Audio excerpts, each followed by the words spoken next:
the Honorable Dean and Vice Dean of 11 Education University. We also would like to extend our warm welcome to all participants in this event.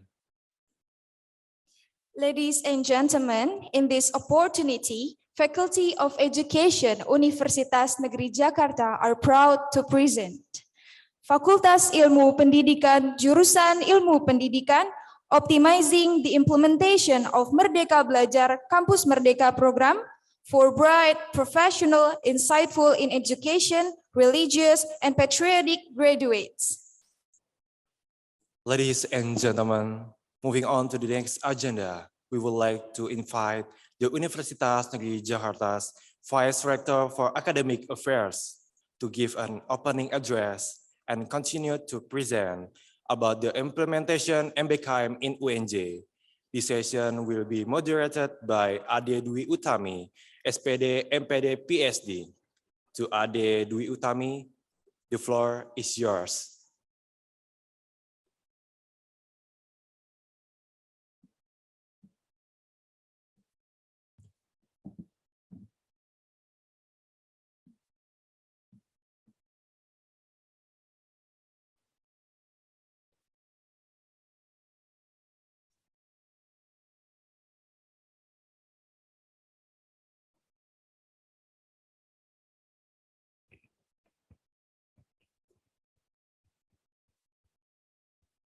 Baik, Assalamualaikum warahmatullahi wabarakatuh.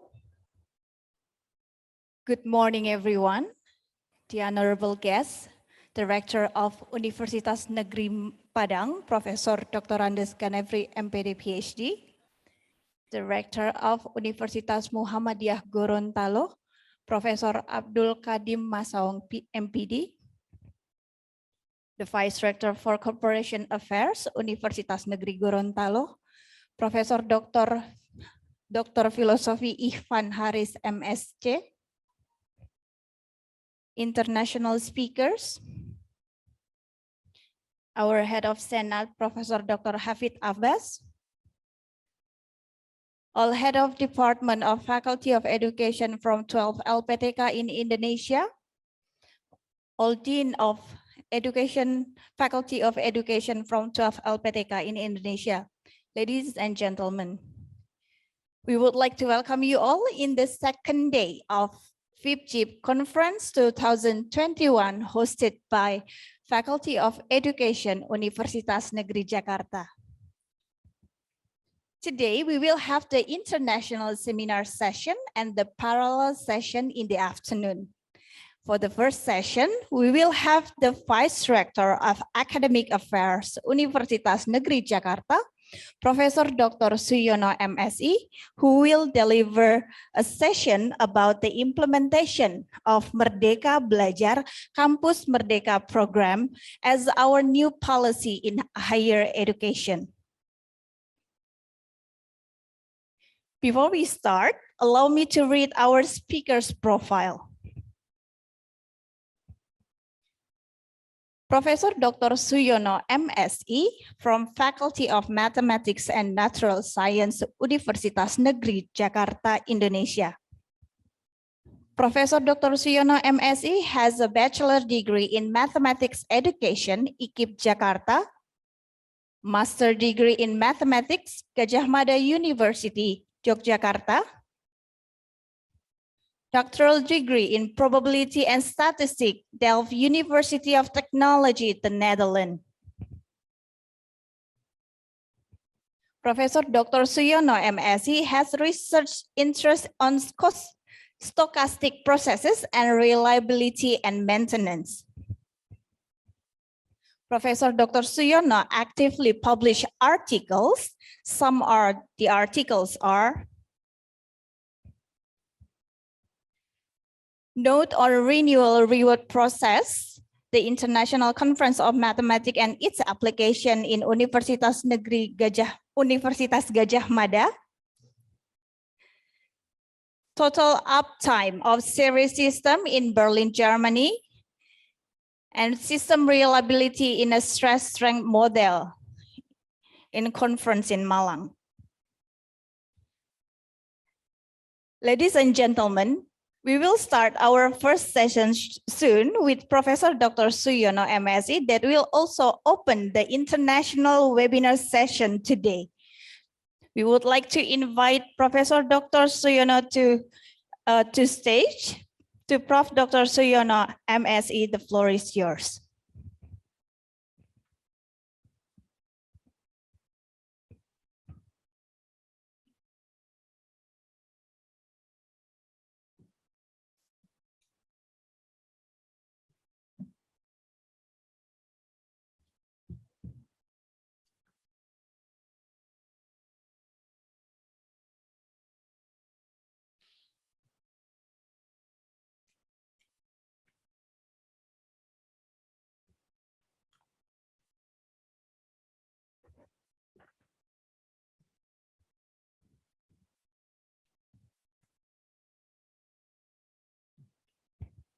Bismillahirrahmanirrahim.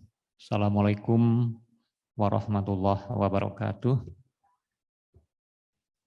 Selamat pagi dan salam sejahtera untuk kita semua. Good morning, ladies and gentlemen.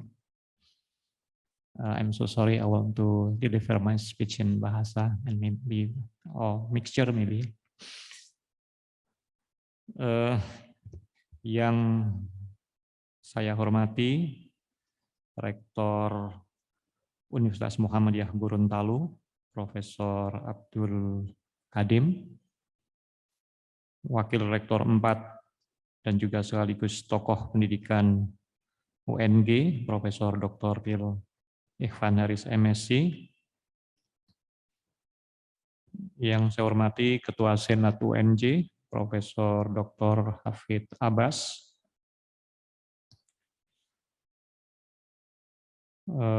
para wakil rektor di lingkungan Universitas Negeri Jakarta, yang saya hormati Dekan Fakultas Ilmu Pendidikan Universitas Negeri Jakarta, beserta seluruh dekan di lingkungan Universitas Negeri Jakarta dan Direktur Pasca Sarjana, para dekan FIP LPTK di seluruh Indonesia,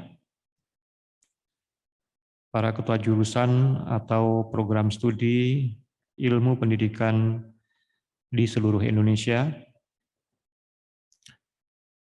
the honorable our keynote speakers, first Professor Chair Ping Lim PhD, Associate Dean for the International Engagement of the Education of the Education University of Hong Kong.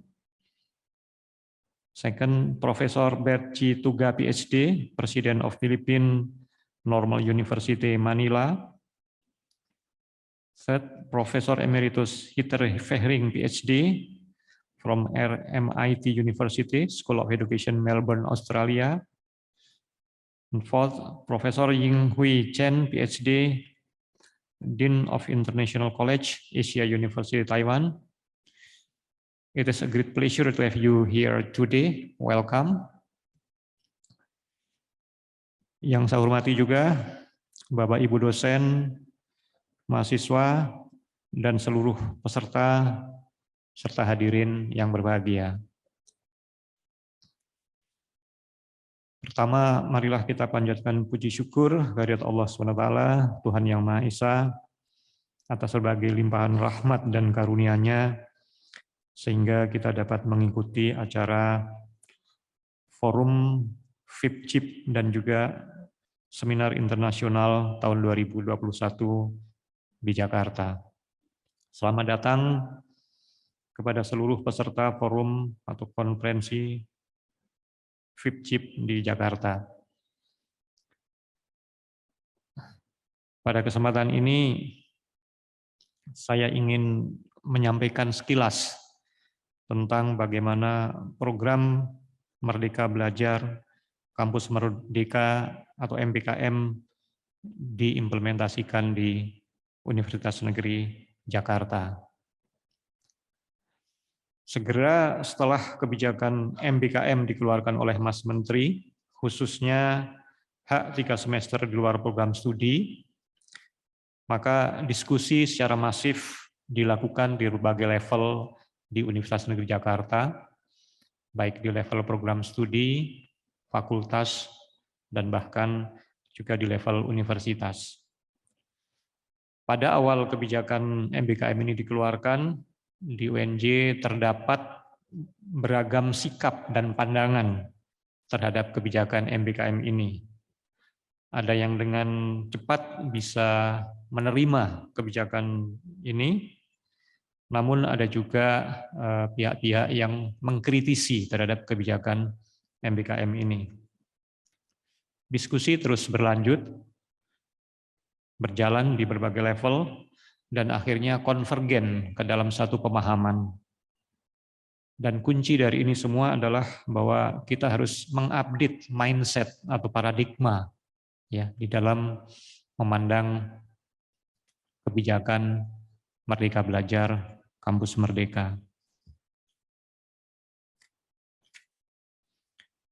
Sebelum kebijakan MBKM dikeluarkan, kegiatan belajar mahasiswa di luar program studi sebagian sebenarnya sudah dijalankan di Universitas Negeri Jakarta.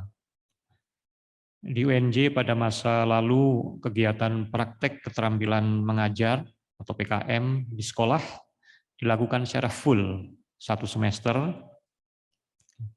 dengan sistem blok, namun pengakuan SKS-nya masih sangat kecil, yaitu hanya 4 SKS, dan ini tentunya merugikan mahasiswa dan memperlama masa studi mahasiswa. Setelah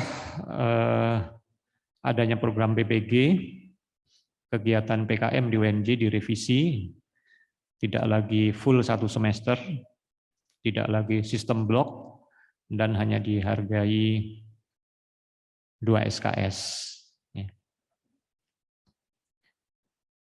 Dengan adanya kegiatan asistensi mengajar selama 1 semester di satuan pendidikan dan dihargai 20 SKS, maka ini merupakan satu kebijakan positif ya, yang menguntungkan mahasiswa karena dapat mempercepat kelulusan mahasiswa.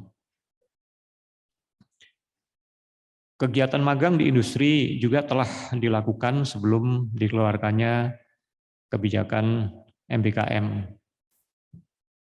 Namun demikian pengakuan SKS-nya juga masih kecil walaupun mahasiswa magang full 1 semester di industri atau di instansi pemerintah maupun swasta. Juga di beberapa program studi di UNJ sudah mengizinkan untuk mengambil mata kuliah di luar program studi di UNJ sebelum kebijakan MBKM ini dikeluarkan. Pertukaran mahasiswa tentu juga merupakan sesuatu yang sudah masif dilakukan sebelum MBKM ini dikeluarkan. Bapak Ibu yang saya hormati, kebijakan MBKM tertuang di dalam Permendikbud nomor 3 tahun 2020 tentang SNPT yang waktu itu dikeluarkan pada tanggal 24 Januari 2020. Saat itu di UNJ sedang melakukan proses review terhadap kebijakan akademik. Proses diskusi telah berlangsung beberapa waktu sebelum Permendikbud itu dikeluarkan, dan ketika Permendikbud itu dikeluarkan, seiring dengan di UNJ sedang membahas kebijakan akademik, maka kebijakan MBKM tersebut akhirnya dimasukkan di dalam kebijakan akademik yang tertuang di dalam Peraturan Senat Universitas Negeri Jakarta tanggal 27 Januari 2020.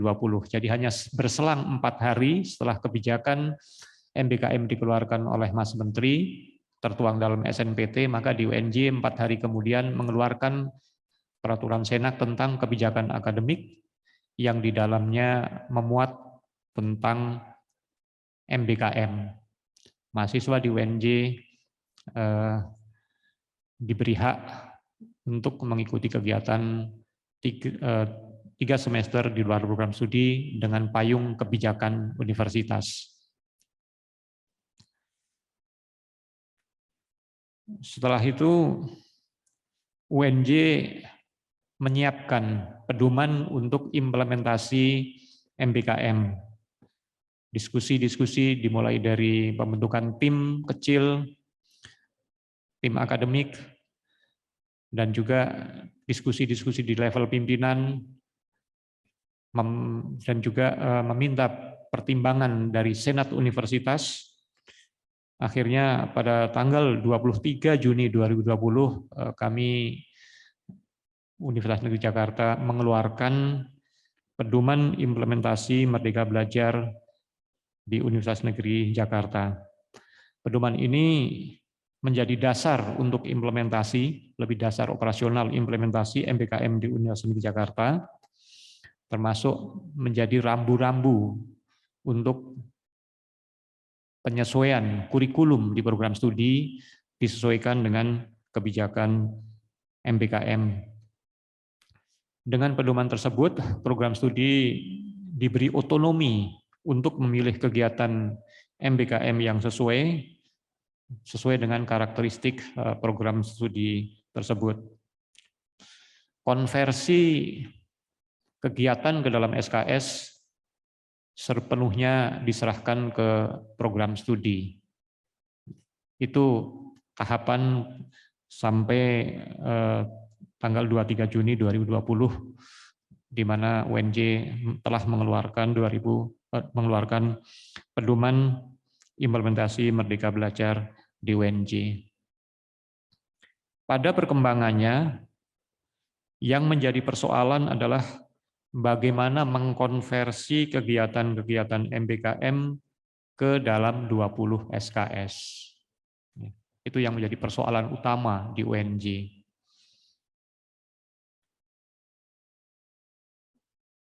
Beberapa program yang disampaikan atau yang dikeluarkan oleh kementerian, misalnya ke kampus mengajar selama 12 minggu untuk semester lalu, yang mana kementerian menetapkan mahasiswa yang mengikuti program tersebut bisa dihargai 12 SKS, maka itu pun belum bisa secara mulus dilakukan konversi itu di UNJ. Dan nampaknya juga tidak hanya di UNJ ya, untuk bagaimana mengkonversi kegiatan ke dalam SKS. Di beberapa forum yang saya ikuti, forum LPTK, permasalahan konversi ini juga menjadi diskusi yang serius, karena banyak perguruan tinggi, banyak program studi yang juga masih merasa sulit untuk melakukan konversi. Dari 8 kegiatan Merdeka Belajar Kampus Merdeka, ada sebagian program studi yang dapat dengan relatif lebih mudah mengkonversi ke dalam 20 SKS. Namun kalau di UNJ, saya kira mayoritas program studi tetap kesulitan untuk mengkonversi menjadi 20 SKS.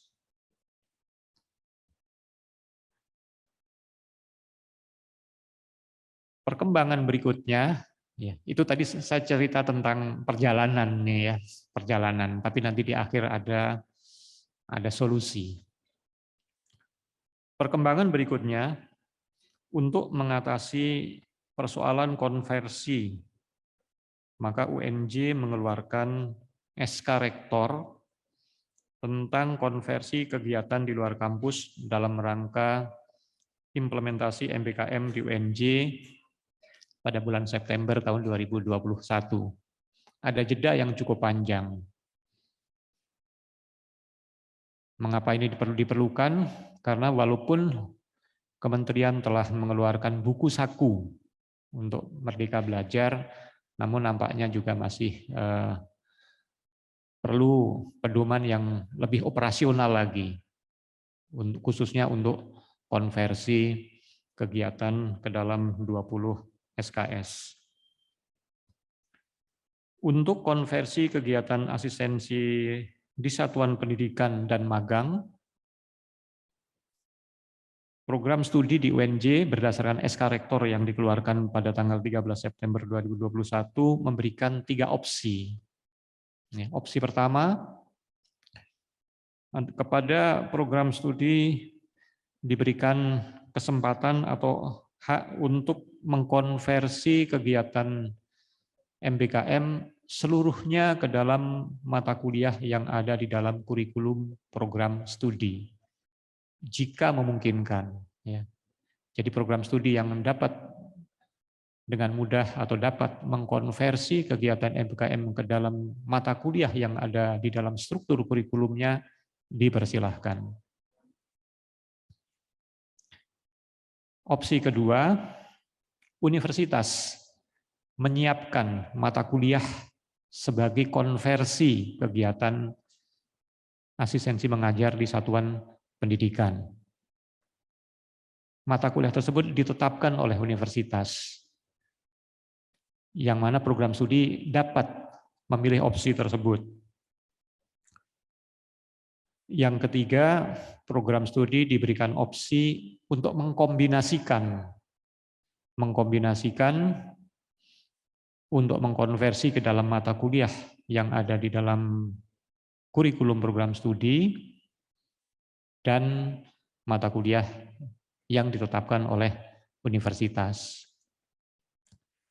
Untuk asistensi mengajar, mata kuliah yang ditawarkan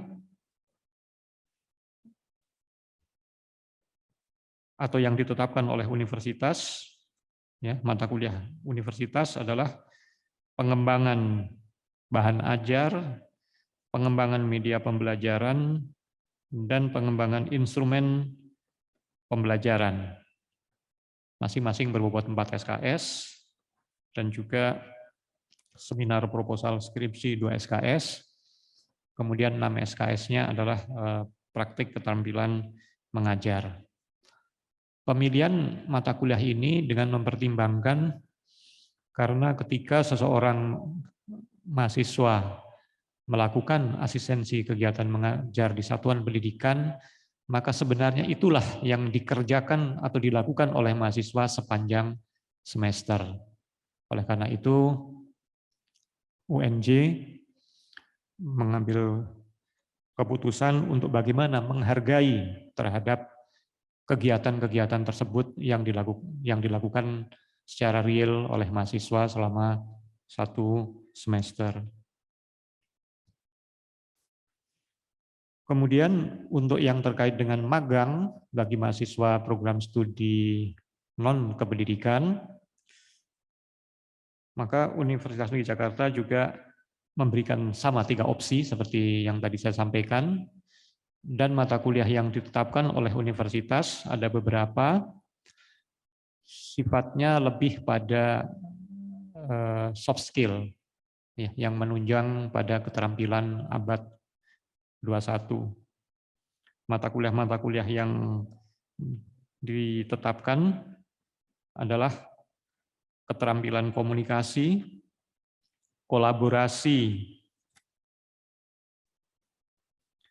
dan kerjasama, kemudian pemecahan masalah dan pengambilan keputusan, etika profesi, kreativitas dan inovasi, literasi informasi dan digital, dan seminar proposal skripsi. Mata kuliah tadi bobotnya 3 SKS, dan program studi diberikan kesempatan atau diberikan hak untuk memilih, ya, mata kuliah mana yang akan dijadikan bahan konversi. Karena untuk magang ini mata kuliah yang disiapkan, yang disediakan melebihi, ya, lebih dari 20 SKS, sehingga punya fleksibilitas untuk memilih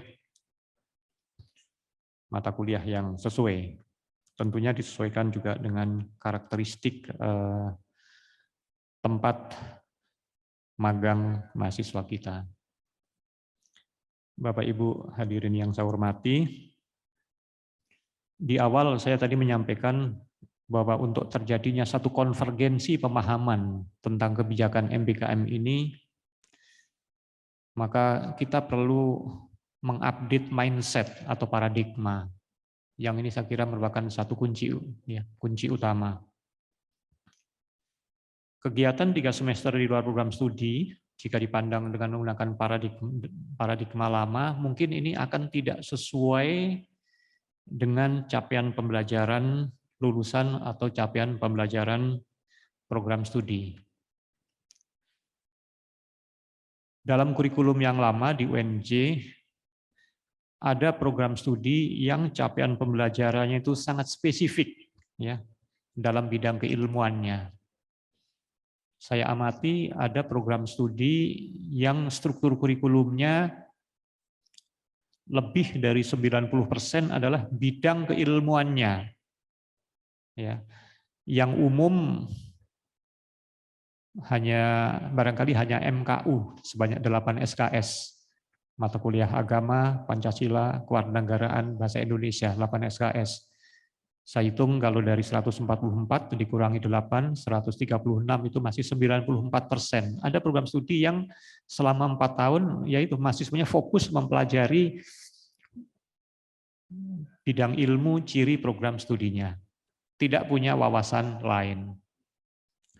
Bagi program studi yang kurikulumnya demikian, tentu memandang kebijakan 3 semester di luar kampus menjadi tidak sesuai, ya, tidak sesuai dengan capaian pembelajaran program studi.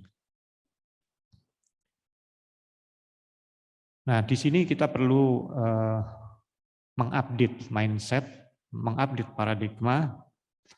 Kita ini sekarang hidup di abad 21 dan kita memerlukan banyak kompetensi agar kita bisa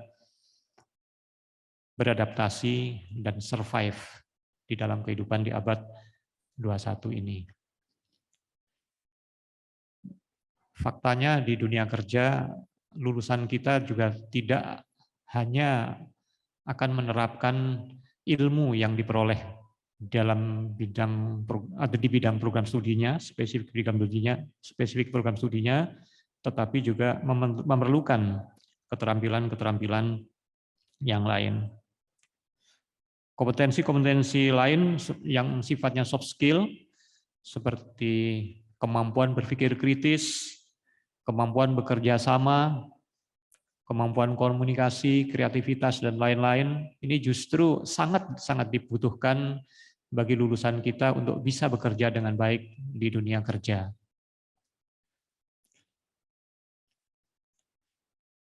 Dan ini seharusnya menjadi bagian dari capaian pembelajaran lulusan di suatu program studi. Jadi kemampuan berpikir kritis, kemampuan bekerja sama, kemampuan komunikasi, kreativitas, dan lain-lain, keterampilan abad 21 seharusnya menjadi bagian dari capaian pembelajaran lulusan suatu program studi. Dengan demikian, kita perlu mengupdate kurikulum kita. Apabila kita mengupdate kurikulum kita dan memasukkan kompetensi-kompetensi tadi, maka kebijakan 3 semester di luar program studi tentu akan selaras, akan sesuai dengan capaian pembelajaran program studi kita. Nah, itulah yang saya kira yang terjadi di UNJ, sehingga tadi saya katakan di awal terjadi suatu konvergensi kepada kesamaan pemahaman. Saya kira di perguruan tinggi Bapak Ibu juga serupa ya, saya kira dengan yang kami lakukan, ya, karena beberapa komunikasi kami jalin dengan beberapa wakil rektor bidang akademik di LPTK, dan mereka kurang lebih sepemahaman dengan kami. Kami juga punya kesepemahaman di dalam implementasi MBKM ini ketika kami bertemu dengan para wakil rektor 1 LPTK di seluruh Indonesia di Bandung waktu itu, bahwa MBKM ini harus kita laksanakan by design. Merdeka Belajar Kampus Merdeka itu sebaiknya kita laksanakan by design sehingga benar memberikan manfaat yang optimal bagi lulusan kita. Bapak Ibu, mungkin itu sedikit yang dapat saya sampaikan di dalam opening speech pada kesempatan pagi hari ini, dan tentu atas nama atau mewakili Rektor UNJ, saya menyampaikan apresiasi yang setinggi-tingginya kepada seluruh panitia yang telah menyiapkan acara ini dengan baik. Lastly, I would like to thank all keynote speakers for your time with us today. And I hope all of us will have the best experience through this international seminar. Thank you. Demikian, kurang lebihnya mohon maaf. Assalamualaikum warahmatullahi wabarakatuh. Thank you for Professor Dr. Suyono, MSI, for delivering an insightful talk on Merdeka Belajar Kampus Merdeka Program Implementation in Universitas Negeri Jakarta, as well as opening our international seminar session today. It is really important to know like how each other university, how UNJ start the MBKM program, and then how UNJ face the challenges in implementing it. Ladies and gentlemen, this is the end of our first session. Thank you for your attention, and I would like to return to the Master of Ceremony. Assalamualaikum warahmatullahi wabarakatuh.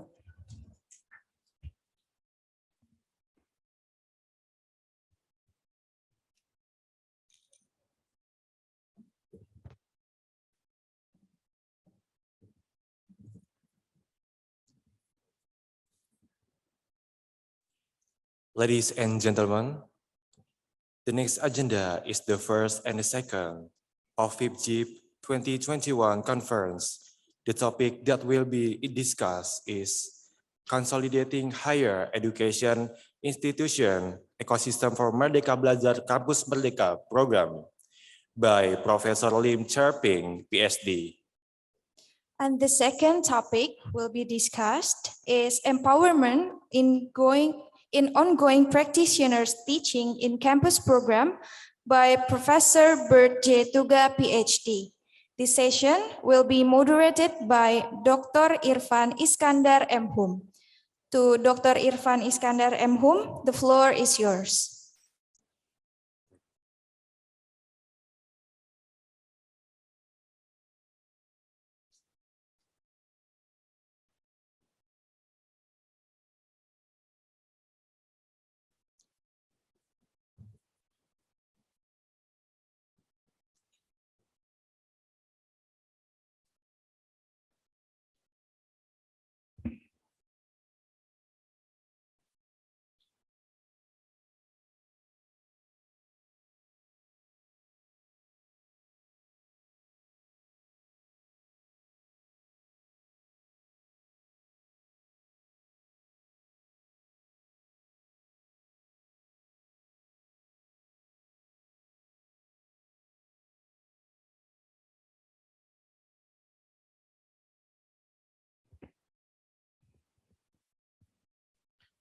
Bismillahirrahmanirrahim. Assalamualaikum warahmatullahi wabarakatuh. Selamat pagi, salam sejahtera untuk kita semua. Good morning, ladies and gentlemen. Thank you for being here today, this morning. I'd like to welcome you all to the conference of FIP JIP, Education, Faculty, and Education Study Program 2021. This morning at this second session, we'll have one special guest speaker, and we are pleased to welcome Professor Cherping Lim, from Education University of Hong Kong. Allow me first to read a brief background about Professor Lim. Professor Chapping Lim is a chair professor in learning technologies and innovation and associate dean of international engagement at the Education University of Hong Kong. His key research and engagement areas are: 1, enhancing higher education equity and quality and efficiency enabled by digital technologies; 2, building the capacity of the higher education workforce; 3, addressing the competency gaps between university and industries through curriculum and assessment reforms and partnership. His key partners for these engagements include the Asian Development Bank, Microsoft, UNESCO, World Bank, foundation, governments, and universities. He would be sharing with us in about 30 minutes presentation and 20 minutes question and answer about consolidating higher education institution ecosystem for freedom to learn and campus of freedom. This is instrumental for us to get insightful experiences and best practices from our prominent speaker. And with that, I ask that all of you, ladies and gentlemen, to give full attention to Professor Lim. And please help me in welcoming Professor Lim. Professor Lim, stage is yours. Right. Terima kasih, Ivan. Thank you for the kind introduction. And selamat pagi, ibu-ibu and bapak-bapak. Thank you for the invitation to UNJ. It had been quite some time since we get the opportunity to be able to travel down to Indonesia and Jakarta. I think the last time was probably in 2019. I hope that we have a chance to be able to visit you in your university in the coming year. And hopefully, many of you would have a chance to visit my university in Hong Kong as well. Thing is, I just want to highlight that quite often, my university is always referred to as University of Hong Kong, right? And I'm from the Faculty of Education. It is good that the Ivan have highlighted the Education University of Hong Kong, right? So it is very much like the UPI in the Indonesia, like in Bandung, right? So it's actually the Universitas Pendidikan Hong Kong, right? Just to let you know. Okay, so what I'm going to be actually taking a look at for today, right, is to be looking at the Campus Merdeka program, right, and trying to make sense of it from the international perspective, and try to then draw some key implications. I think, given the time that we have, I would just want to draw 4 implications for practice and for consideration. And then after that, I might highlight some of the key challenges that we might face, right, as we are implementing this program. Okay, so I would first look at the program and try to provide you with an international perspective, right, of actually the program transforming higher education in Indonesia, right, transforming the higher education institutions in Indonesia. So this would probably be my starting slide, right, and to emphasize the link between the human capital development and higher education.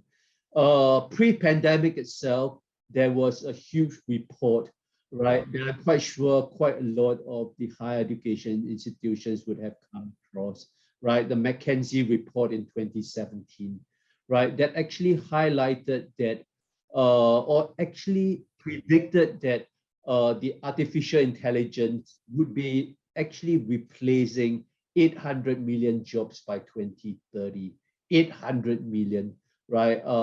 That is probably about close to 3 times the size of the population in Indonesia, right? So if you take a look at the figures, it's actually quite daunting, right? So in such a new world order, right, we could see that human capital becomes the greatest assets, right? If the country is going to move away from one that is relying on low value added type of industry, right? So human capital is the greatest asset, right? And human capital development through higher education becomes an important driving force, right? So this is pre-pandemic, right? Where it was quite clear that the key driving force in human capital development is going to be through higher education, right? Or even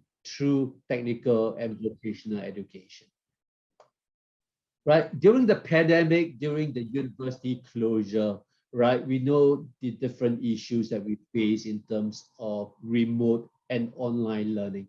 But if you look at what I have highlighted there, actually one of the key changes is the changing landscape of the labor market, right? The future shape of the workforce and the changing demands of the emerging industries, right? The digital industries, the emphasis on digital competencies and a set of 21st century competencies, including being able to learn for life, right? And in higher education itself, I think that is that constant reflection, especially during university closure, right? And we would be seeing that post COVID-19 as well, right? The relevance of our curriculum, the relevance of our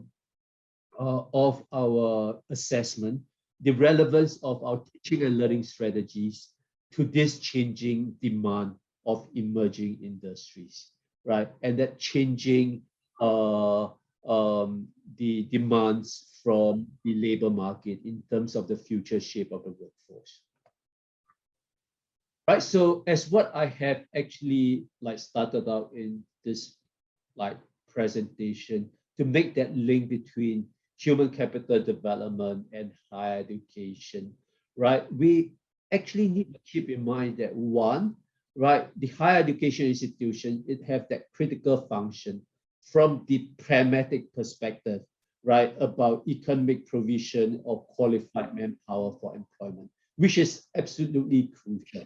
Right, but the thing is, we also know that I think especially the pandemic have also highlighted, right, the quality of life and the well-being of the individual, which means that it is not just from the pragmatic perspective of economic provision that we would be looking at human capital development, right? We want to be able to look at the whole person development, the total learning experience that we are able to provide our students, right, through the development of 21st century competencies that is not just necessarily confined to critical thinking, creative thinking, problem solving, right, but also competencies with respect to human values of empathy and making links to global perspectiveness and ethical decision making, right? So we are not just looking at it from the economic perspective, but we are also looking at it with respect to the enhancement of the quality of life, right? To be able to look at that whole person development, right? To be able to look at the development as well as providing the psychosocial support for our students. Right, so as we move towards this perception or this perspective that we have taken about human capital development in higher education, right, I think it is quite clear that countries all around the world, right, in Southeast Asia as well, we have recognized that higher education is vital to move the economy away on too much of reliance on low skill, low wage, and low value added industry, right? That we actually need to be able to draw upon higher education sector, right, in trying to transform it, right, to address some of the challenges with respect to quality, equity, and efficiency, right?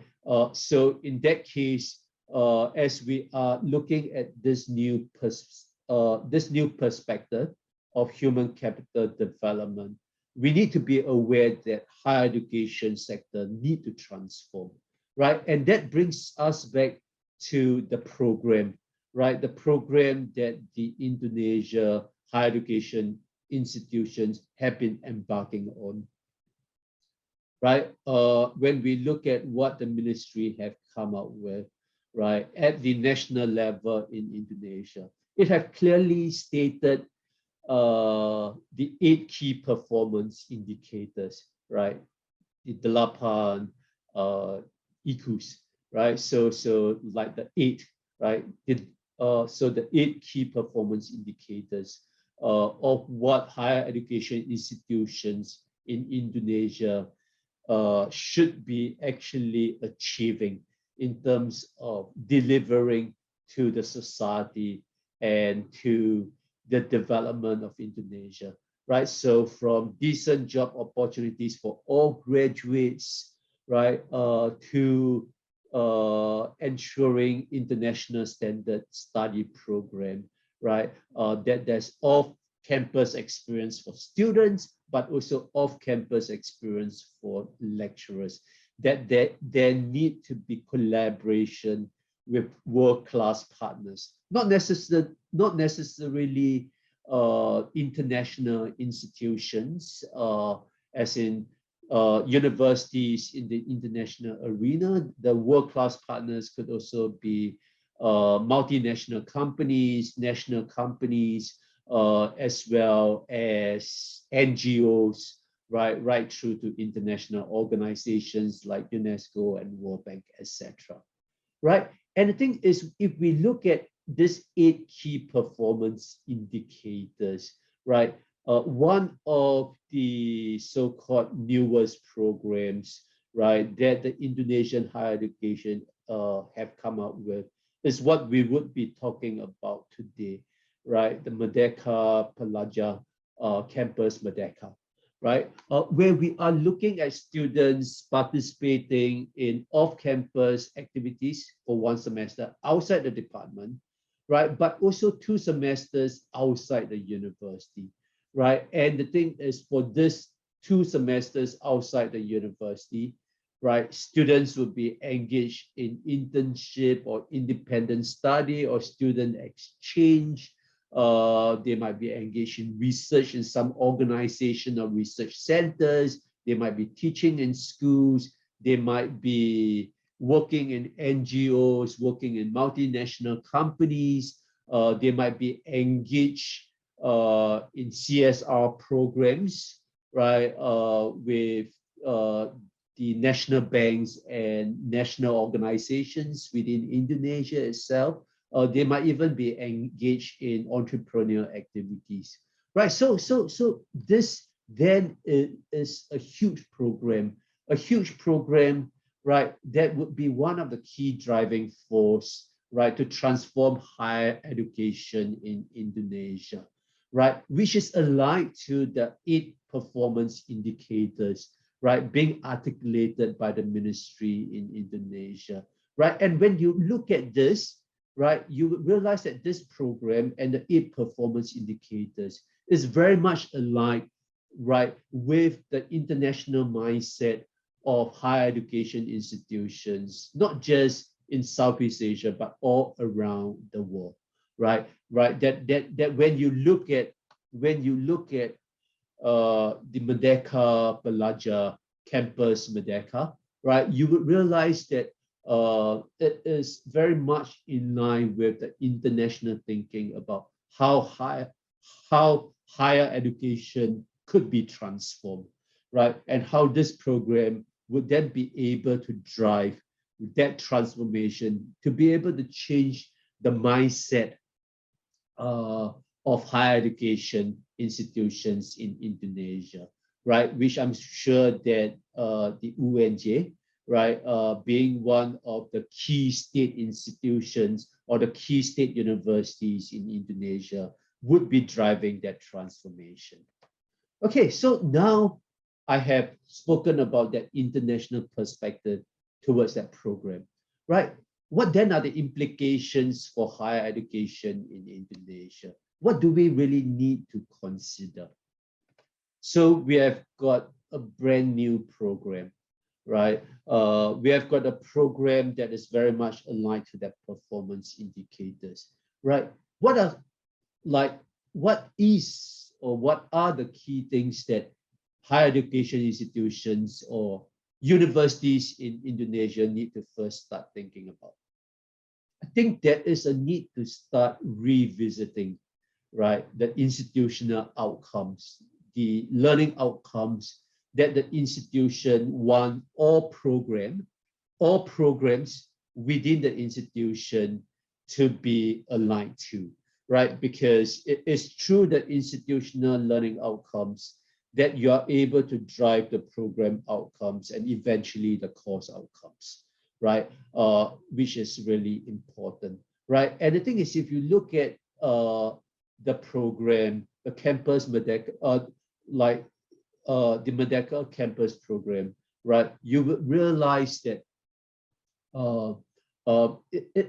it must be situated in achieving some of these outcomes that the institution have set, right? So they are very much aligned to 21st century competencies, but you could see that actually embedded in there, right? There are also some basic values of the society and of the human values of empathy, right? With respect to the global awareness, to be able to embrace diversity, that is able to respect regardless of race, language, or religion, right? And to be able to have that understanding, right? To be able to make decisions ethically, right?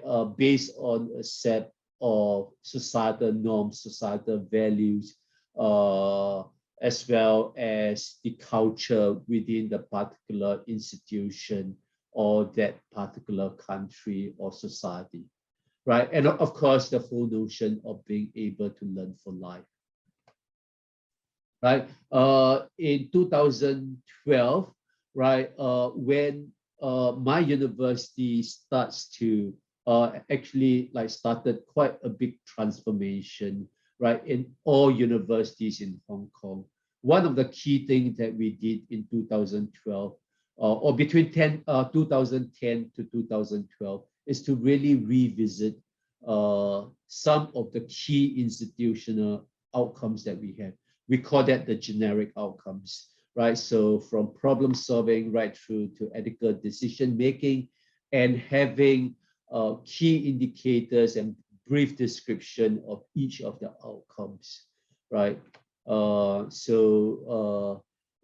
These are just some that I would share with you. So we first came up with about 7 key outcomes, and ensuring that all our teaching and learning programs within the institutions are actually aligned to these 7 key outcomes, as what we call them, the generic intended learning outcomes, right, of the institution. Right, with that revisiting and the reflection of that outcomes, right, one of the key things that we need to look into is to really reflect upon our existing curriculum and its structure, right? One of the key things that happened in 2012, not just in my university, but in all Hong Kong universities, right, is that the undergraduate programs actually increased by 1 year, right? Due to the fact that the SMP and the SMR in Hong Kong actually decreased by 1 year, which means that the junior high school and senior high school, the students, when they come to the university, they come in 1 year earlier, right, than what they used to be, right? Because now there is no SMP and SMR, right? You bring SMP and SMR together as one, right? So what the students would do is they would always come to the university 1 year as compared to before 2012, right? So due to that key change, right, and due to the changes in the institutional outcomes, we started to look at the curriculum structure that we have, right? And if you look across all universities in Hong Kong, you would have realized that the focus have shifted from academic and professional, right, towards the whole person development, right? So for example, Hong Kong U and Baptist University of Hong Kong, they were looking at the whole person development, right? In my university, we were looking at the total learning experience, right? But they are all the same. It is that emphasis on the whole, rather than just looking at from a purely pragmatic perspective that higher education is just to provide graduates for the economy, right? So we are looking at the quality of life, we are looking at the well-being of the graduates, we are looking at the whole person development of the graduate with regards to resilience, with regards to ethical decision-making, with regards to empathy, etc. Right, so this is the first key implication that I would want you to be thinking about, right, as the campus Merdeka is being implemented in Indonesian institutions.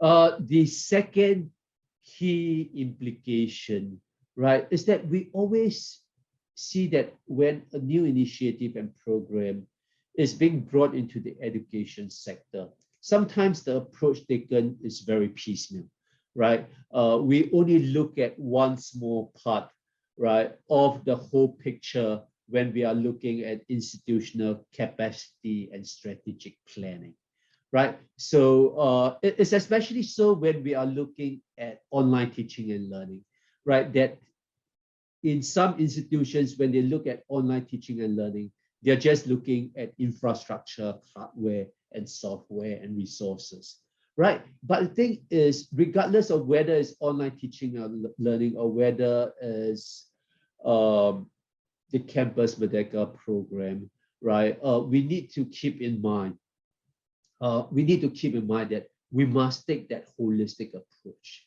right? We must be able to first do a reflection of our institutional capacity, right? Revisit what our vision and the philosophy is. What is the shared vision of our key stakeholders, right? The teachers within the institution, the students within the institution, the leaders within the institutions, and also our future employers, right? Our industry partners, right? Right. So to be able to revisit that, to be able to restructure our curriculum, and then to be able to look at the different components supporting that curriculum that is being driven by the vision and philosophy, right? And after conducting a self-assessment, right, of our institutional capacity, we could then come together, right, as a leadership team to engage in strategic planning, right, of how then are we going to be implementing this new program within our institution, right? So this is the second key implication. The third key implication is quite a no-brainer, right?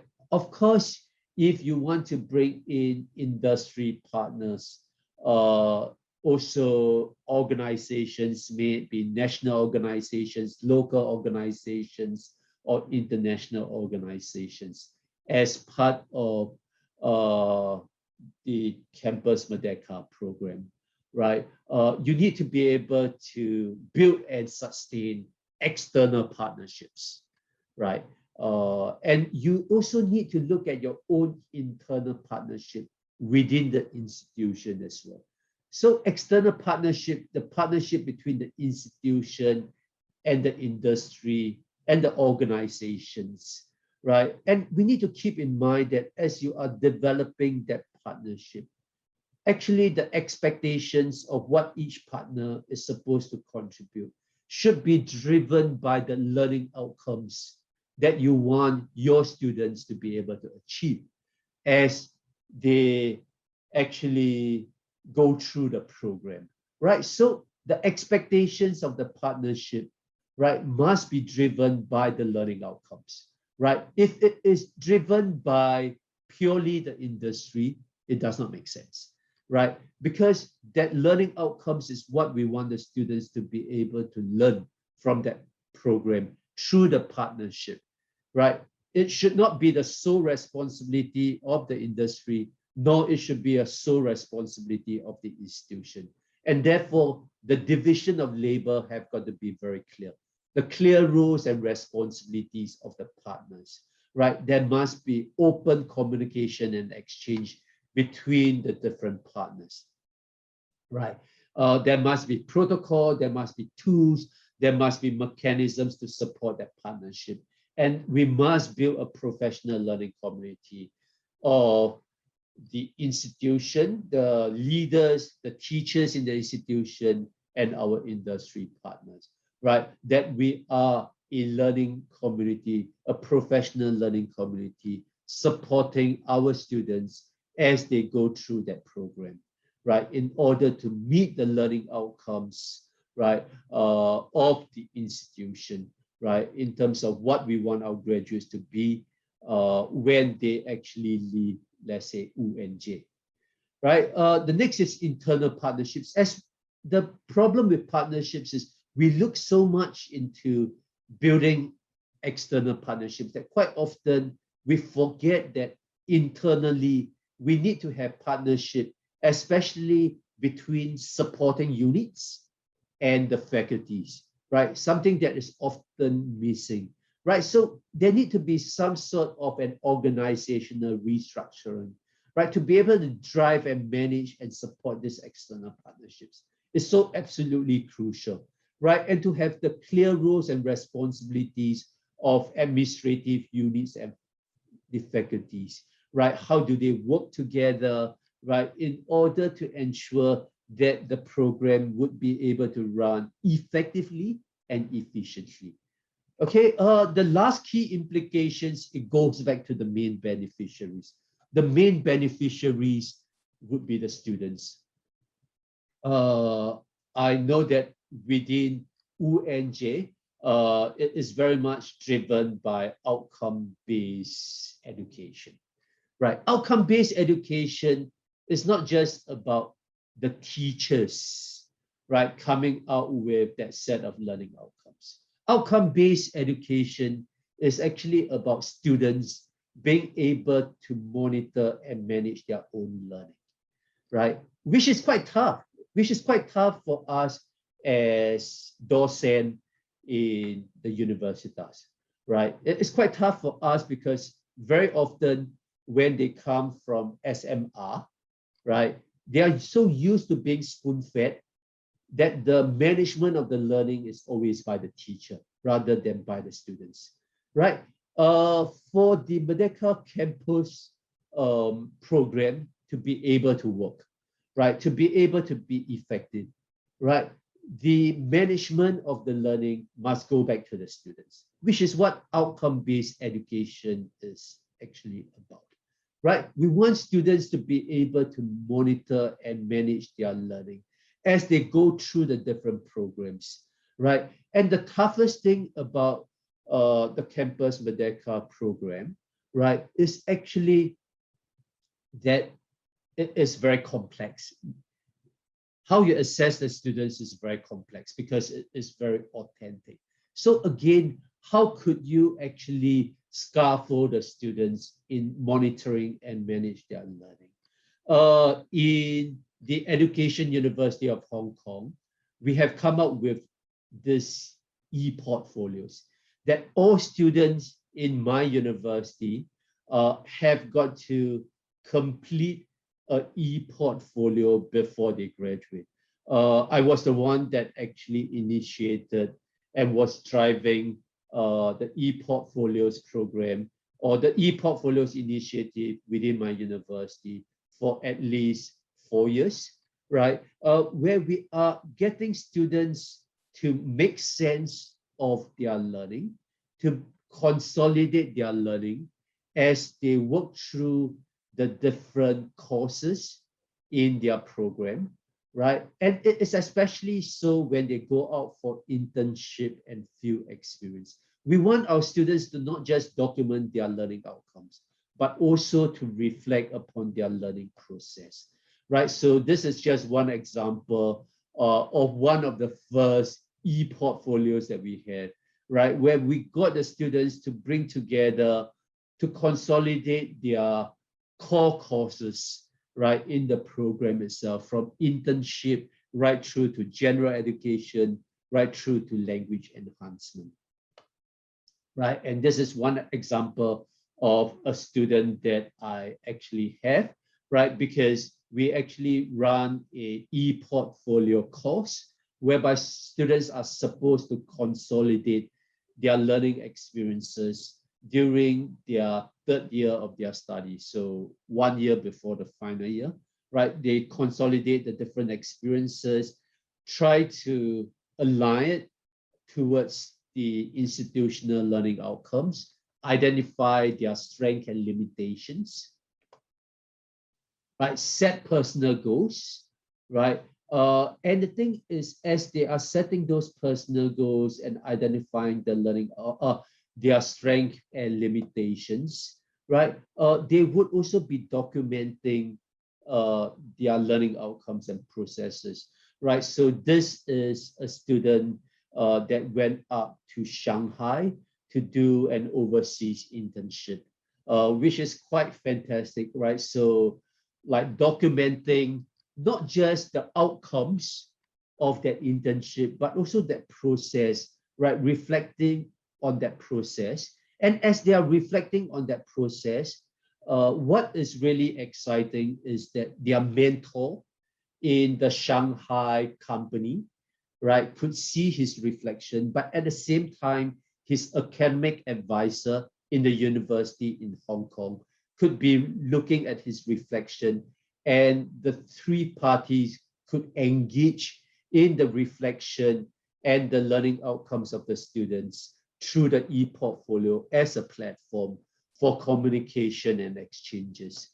right? And then after that, the student might come up with an overall action plan or the action plan of what they need to be able to do, right? So it's really not just to get the students to reflect on their learning, to consolidate their learning outcomes, right? But to be able to plan for their own learning trajectory, not in the university, but also when they leave the university, which is something that we really want our students, our graduates to be able to do, to always be able to learn for life, right? To be able to engage in lifelong learning, right? So in closing, what I see some of the challenges for higher education in Indonesia will be as we embark on this the Merdeka campus program, right?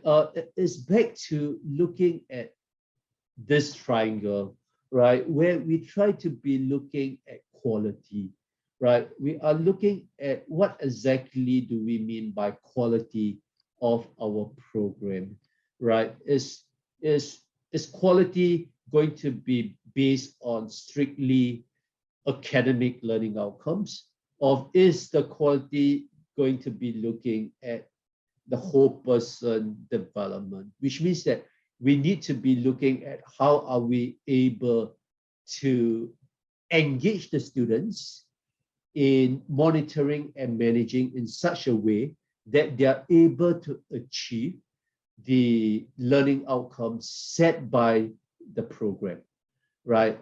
And that is what we want to be able to achieve in quality.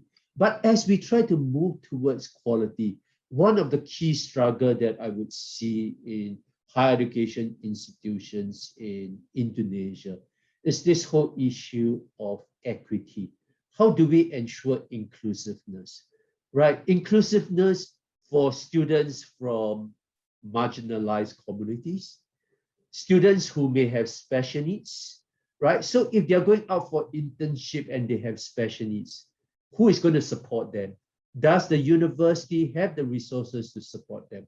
Does the institution have the resources to support them? Right. When we look at equity, we are also looking at social economic. Right. So for that student that I show you that went on an overseas internship, right? He was able to go for that internship despite constraint in social economic background of his family, because he actually won a scholarship, right, a grant, to be able to bring him there to cover his day-to-day expenses in Shanghai, right? So how do we deal with that inclusiveness issue? So when we look at the Merdeka campus program, right, yes, it's of quality, but how do we ensure that it's inclusive, right? How do we ensure that students from lower socioeconomic group, students who might have special needs, could be included in that program as well? And of course, the efficiency.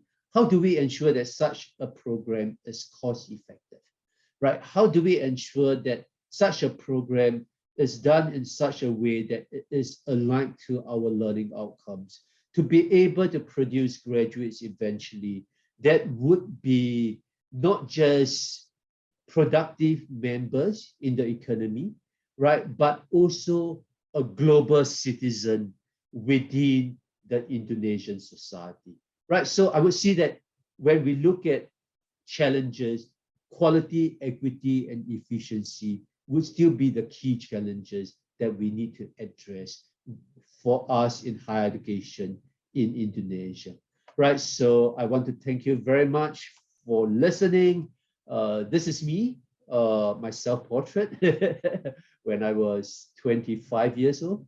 Right now, I'm twice the age. That is my email address. You are welcome to actually send me an email. Thank you very much, and I would bring you back to Ifan, the chair of the session. Thank you so much. Professor Lim. Thank you for being so punctual about the time. Now we come to the question and answer session. And here we have already two participants to address question to Professor Lim. First, I would like to invite our head of University Senate, Professor Lim, Professor Hafiz Abbas. Professor.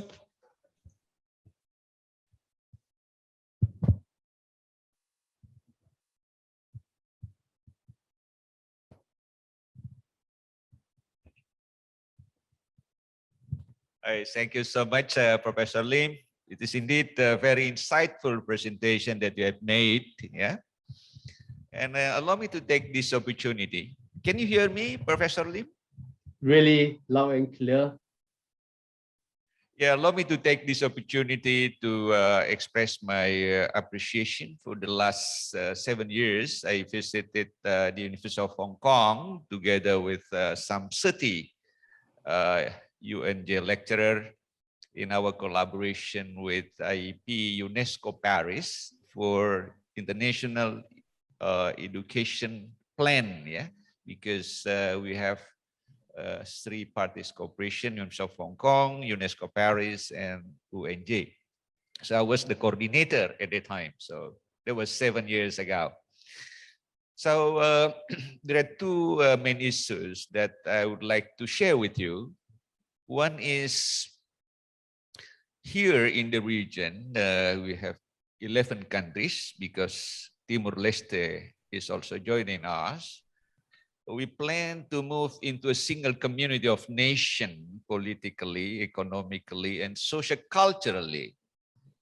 and how we transform our education in the region to consolidate, you see, this region is in similar to EU model, you see.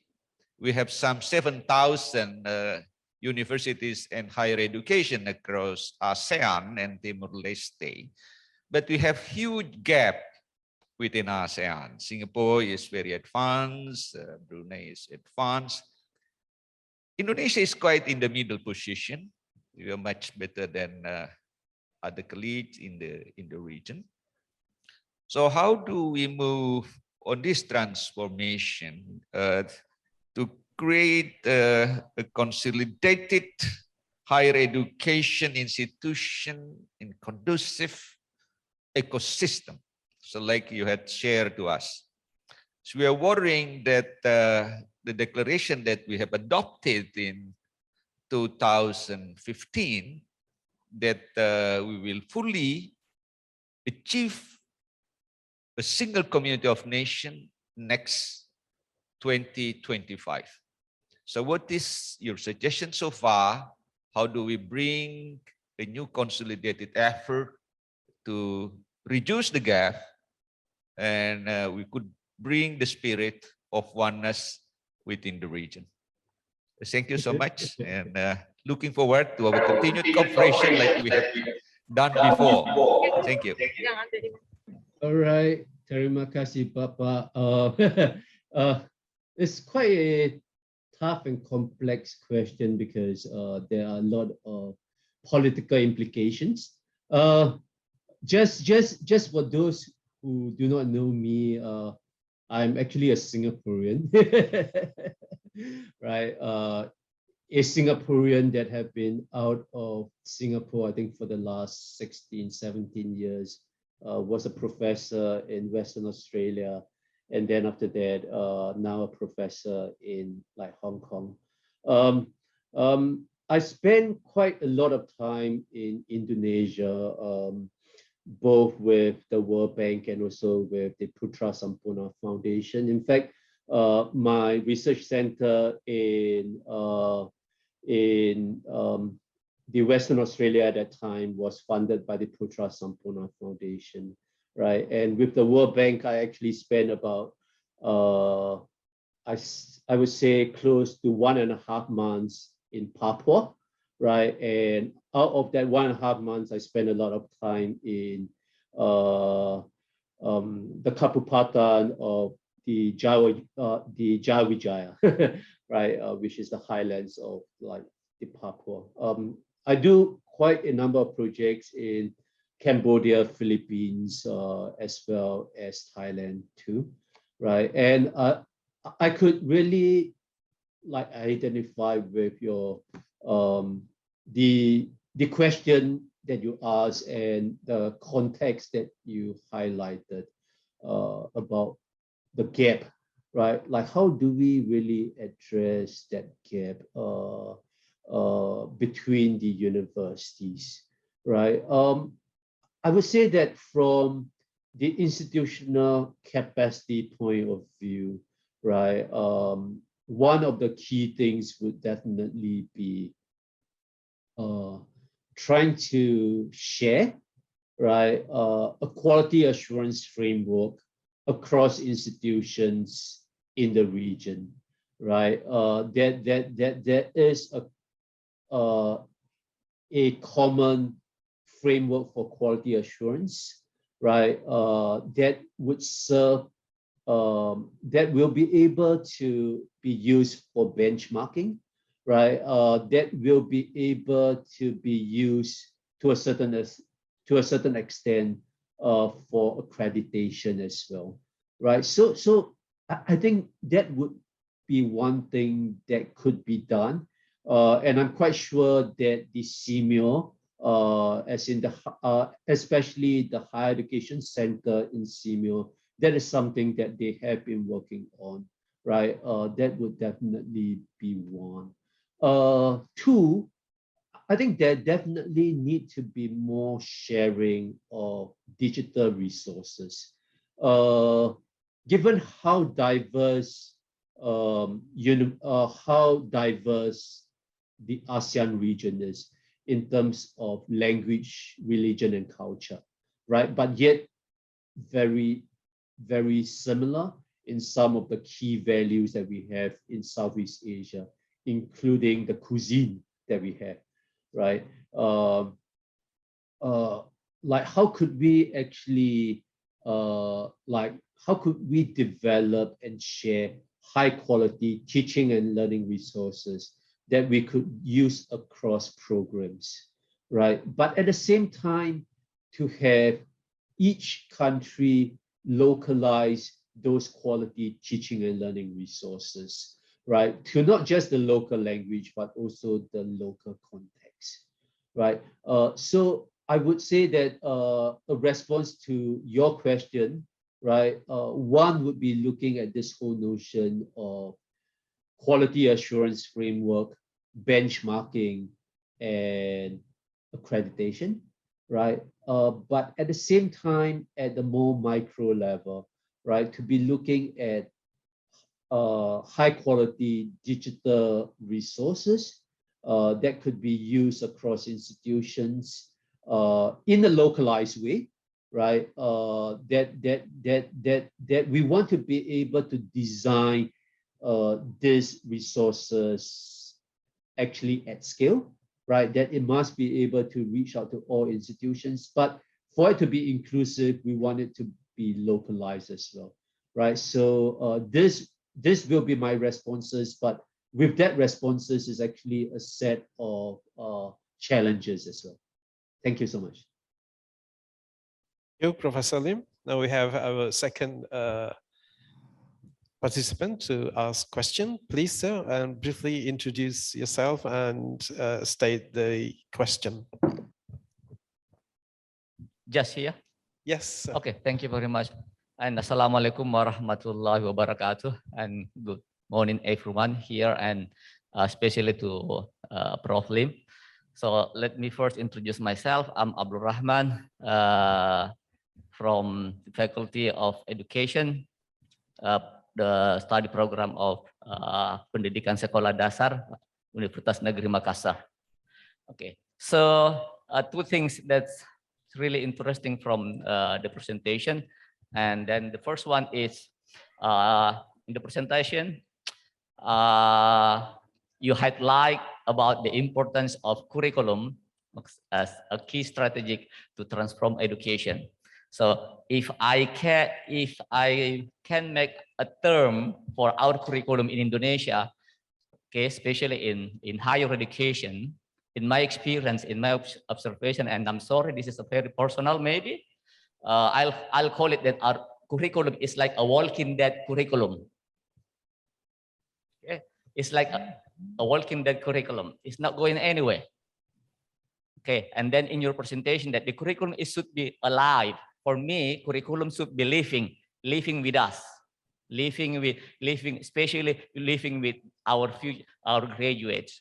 So I'd like to hear, and also in terms of transforming our education into like a living curriculums, there is one, maybe I call it culture of self-fulfilling prophecy. When we are, for example, in Makassar, we're designing curriculum, we strongly believe that this is a living curriculum for our graduates.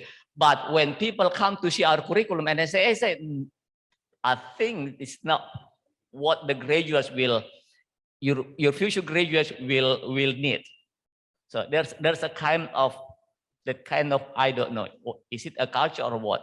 So in your experience, maybe I'd like to have your insight, and then maybe you can share some good practices from anywhere in your experience about how actually we transform our curriculum into, I call it a living curriculum. Okay. And then the second one about focusing our students, our university students, on the wholeness as a person, not only as an object to be graduated, to be a graduate. I'm really relate to your point about that we are now it's not enough anymore. Okay, as in the universities, just to produce graduates. Okay, so we need to shift our paradigm, to shift our focus to how to help our students to be, for example, now we have the term of globalized citizens, okay, with all the necessary competences that they will require in their future. So, so this is also my question: is in your opinions, from because we are now in transforming this with this Merdeka campus, Merdeka Belajar, in which level that we need to first transform the practice, the beliefs, and etc. Is it from let's say maybe in the prodi or the FIP or the dean or director itself of the vice dean? I don't know. So I think that's all two things from me. Hopefully I can we can share and give some insightful idea from this. Thank you very much. Yeah. Thank you so much for the question. Min, actually what you have like highlighted about, you know, it's like the curriculum sometimes in a lot of the institutions, it is say like a walking dead, right? Because if you look at the universities in general, quite often the universities are one of those institutions that are most resistant to change, to changes, right? You know, it's like it is quite a stubborn system. When I just look at the example in like Hong Kong. The Hong Kong was quite fortunate in terms of the universities, right? Because there was an extrinsic push to change, right? It did not come internally first, it came externally, right? In fact, as early as like 2002, 2003, right? The government have actually emphasized that by 2012, right, all undergraduate program would shift from 3 to 4 years, right? And for teacher education program, it will be 4 to 5 years. For the medicine program, it will be 6 to 7 years, right? And by 2012, all universities must adopt outcome-based education, right? So that is an extrinsic push, which is quite top-down, right? That we are so-called forced to change. We are forced to review our curriculum because basically all universities come together and agree that we should not pack the curriculum with more academic learning outcomes or just professional learning outcomes, that we should start to look at the development of the whole person, right? Because we are looking at global citizens within our local community, right? To be able to think global and act local, right? That is what we want to be able to do. We want to be able to develop the full person. We want to provide the total learning experience, right? So like extrinsically, there's that push, right? And that push actually was actually done in such a way that the university grant committee would do a quality audit of universities in Hong Kong every 4 to 5 years, right? And the results of that quality audit would be published in the local newspaper. It's actually quite an explicit thing, as in the outcomes of the audit would always be made known to the public, especially for the 8 public funded universities, right? So that is that push for transformation. And there is that push for reflection. But I would say that like what was really crucial was actually one, that basically all the different initiative that was top down was very well aligned, right? The need to adopt outcome-based education by 2012, right? The need to shift all programs from 3 to 4 years, right, by 2012, right? And of course, the quality audit that will be taking place between 2011 to 2013 of all universities in Hong Kong, right? So those three things came together quite well together because they're all very well aligned to that so-called transformation in higher education institutions. I think without those three coming together, right, I would say that institutions may be quite reluctant to move, right? But because of that, institutions actually move quite fast. So that is one. Two, what was great was the University Grant Committee actually brought the institutions together to talk and discuss what they are going to do, to share their promising practices as well as their lessons learned. I think regions like Hong Kong, countries like Singapore, they are quite blessed in the way that they are small, right? Small can be beautiful sometimes, right? But when we are looking at higher education institutions just in Jakarta, right? You have got about 300 higher education institutions in Jakarta. So how do you bring higher education institutions in Jakarta or even in Indonesia together to talk and exchange ideas? I think that conversation, that exchange is really quite important, right? To ensure that universities are sharing promising practices, universities are sharing lessons learned, right? So that is the second thing, that universities as a professional learning community, right? The third one, right, is really very much about outcome-based education, right? The thing about outcome-based education, just like in UNJ, is not about the teachers and the leaders of the universities. It's about the students achieving the expected learning outcomes. But for the students to achieve those expected learning outcomes, right, as what I think the Baba that asked the question, right, for the curriculum to be alive, the learning outcomes must always be negotiated and renegotiated.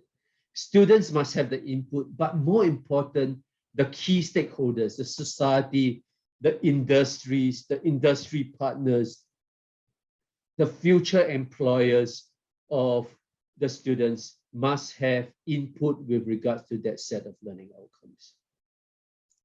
We must get constant feedback whether those learning outcomes have been actually achieved, right? When the students go out to the society, when the students go out to the industry, right? So it is something that we really need to be able to be looking at, right? So this would probably respond to the second question, that whose responsibility is it, right? I would say that the group of people that needs to be driving all this transformation at the end of the day would still be the university leaders, right? And that university leaders are not just the rectors and the vice rectors or the deans and the vice deans.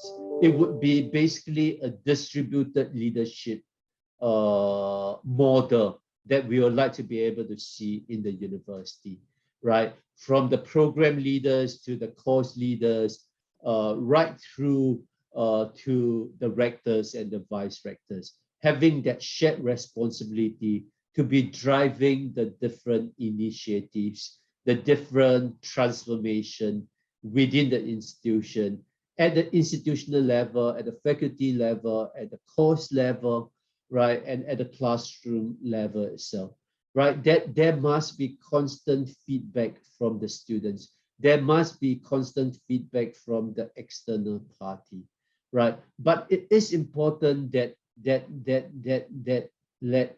the leadership of the institution is there, right? So in fact, when we talk about transformation of higher education institutions, one of the key things that we always talk about is the need to build the capacity of the higher education workforce, especially the higher education leaders, right? To be able to not just drive the transformation, but to be able to support the transformation by adopting a holistic approach towards that transformation, right? So I hope I have actually answered the question. Thank you so much. Ladies and gentlemen, I'm afraid we are running out of time, so I will no longer offer further questions. Allow me to briefly summarize the presentation today at this session.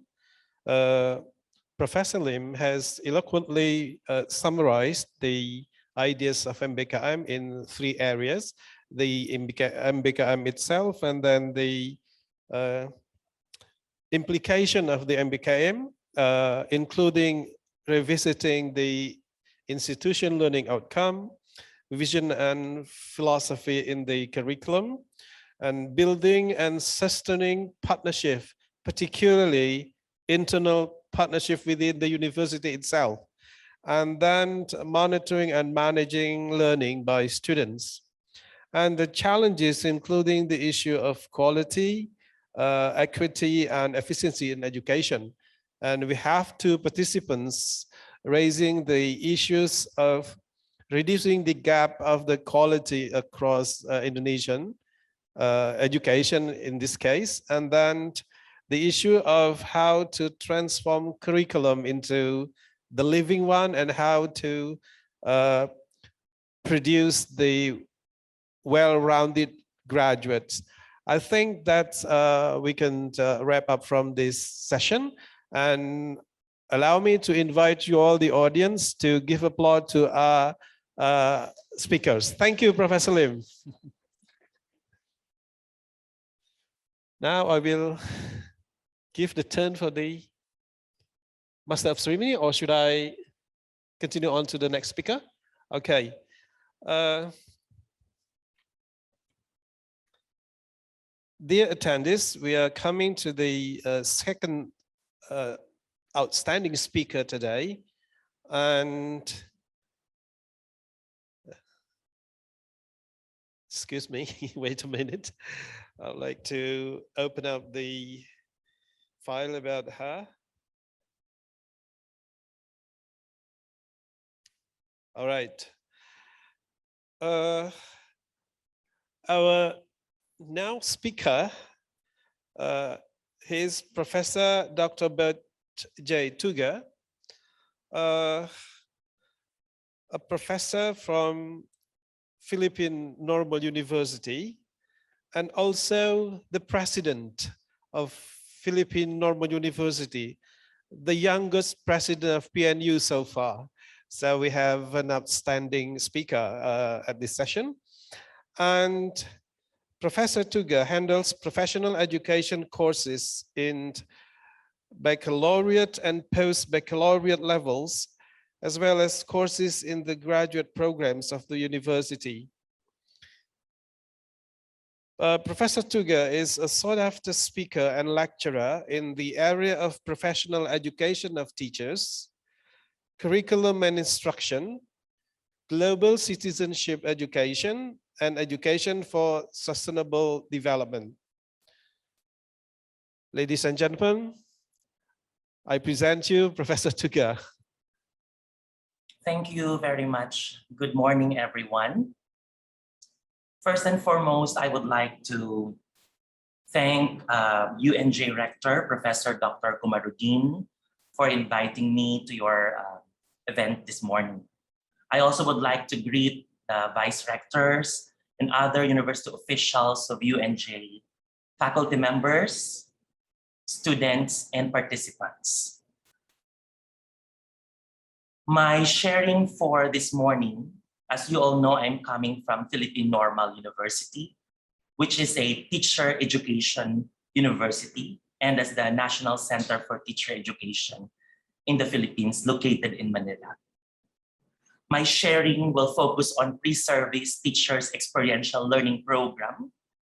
And I understand this is one of the components of your Campus Merdeka, which is teaching internship and practice teaching on and off campus program. As I begin my sharing and my presentation today, please allow me to share some information about the Philippine professional standards for teachers. I decided to start sharing about PPST because this is our main reference for both the pre-service and in-service teacher education program in the Philippines. The Philippine Professional Standards for Teachers, along with Policy Cover Department Order number 42, series of 27, was developed and validated with a single framework that defines the set of knowledge, characteristics, and practices expected of teachers in the Philippines at each career stage. These standards for teachers impacts both the pre-service and in-service teacher education in the country. And it supports our Ministry or Department of Education in improving assessment and professional development of our teachers, leading to improved quality of teaching. The general information of the Philippine Professional Standards can be gleaned through Department Order number 42, series of 2017. And this was actually signed by our Department of Education Secretary, Leonor Magtolis Briones. And currently, this is now being implemented across the Philippine education system, basic education from Luzon, Visayas, and Mindanao. My sharing for the teachers or pre-service experiential learning program of the university is based on PNU's outcomes-based teacher education curriculum. Let me proceed by setting the expectations of the Philippine Professional Standards for Teachers. In the Department Order number 42, series of 2017, it is clearly stated that the Philippine Professional Standards for Teachers will set clear the expectations of teachers along well-defined career stages of professional development from beginning to distinguished practice. It also expects to engage teachers to embrace ongoing professional development or professional learning for their professional development to enhance their own teaching or in their own practice in the classroom. And it also provides a framework of uniform measures to assess teacher performance and provides a basis for building public confidence and in support of the work of our teachers in the field. The standards or the PPST shall be used as a basis for all learning and development programs for teachers to ensure that they are all properly equipped to effectively implement the K-12 curriculum. And this is our current curriculum in the Philippines. All performance appraisals of teachers shall be based on this set of standards. So we believe that in the Philippine education context, Philippine Professional Standards serves as a very important document. Number one, because it is our public statement of professional accountability in the teaching profession. It has 4 career stages from beginning, proficient, and highly proficient and distinguished teachers. And it has 7 domains, 37 strands, and 37 indicators for each career stage, which we ought to develop in the life of our teachers as they begin their profession in the public school system. The World Bank report on Philippines economic update said that The rapid technological advances are increasingly making human capital, referring to knowledge, skills, and good health, essential to a country's economic success. In fact, in the same report on page 47, World Bank mentioned that human capital is a critical driver of both economic growth and inclusion. I would like to highlight that one. Human capital is a critical driver of both economic growth and inclusion. There are a large number of initiatives in the Philippines that focus on boosting human capital development. Specific initiatives include the Philippines Plan of Action for Nutrition. The Philippine Professional Standards for Teachers is considered as one policy lever for human capital development, among others. The principal challenge, however, that we have encountered, especially among our policymakers, is the effective implementation of these initiatives or these programs that tend to develop human capital. As of the moment, the Philippine Professional Standards for Teachers is used as a basis for pre-service teacher education program in terms of curriculum, in terms of field study and training. It is also used for professional development of in-service teachers, used for career progression and promotion of teachers, and also in the performance management, including mentoring and coaching. We're very happy that Philippine Professional Standards is currently being implemented as a reference of our pre-service curriculum, pre-service teacher education curriculum, and in-service teacher education curriculum. It has 7 domains. Specifically, Domain 1 talks about content, knowledge, and pedagogy. Domain 2 talks about learning environment. Domain 3, diversity of learners. Domain 4, curriculum and planning. Domain 5, assessment and reporting. Domain 6, community linkages and professional development. And Domain 7, professional growth and professional development. These domains are central to the K-12 reform and places at the beginning and the importance of teachers knowing their content and knowing how to teach the content. Next slide, please. It is good to ask this question. What kind of school culture does the Philippine Professional Standards promote in the Philippine setting? Well, this can be answered through various ways. We wanted to promote a culture of mentoring, where higher career stage teachers are encouraged to support those that are novice, to support those beginning teachers. We'd like to acknowledge or recognize a culture that encourages professional reflection to improve their own practice. And we want to facilitate a culture of inclusivity in education, where learners' gender, needs, strengths, experiences, and interests are well covered in the curriculum. Learners' linguistic, cultural, socioeconomic, and religious background, learners with disabilities, giftedness, and talents, learners in difficult circumstances, and learners from indigenous groups are also taken into consideration.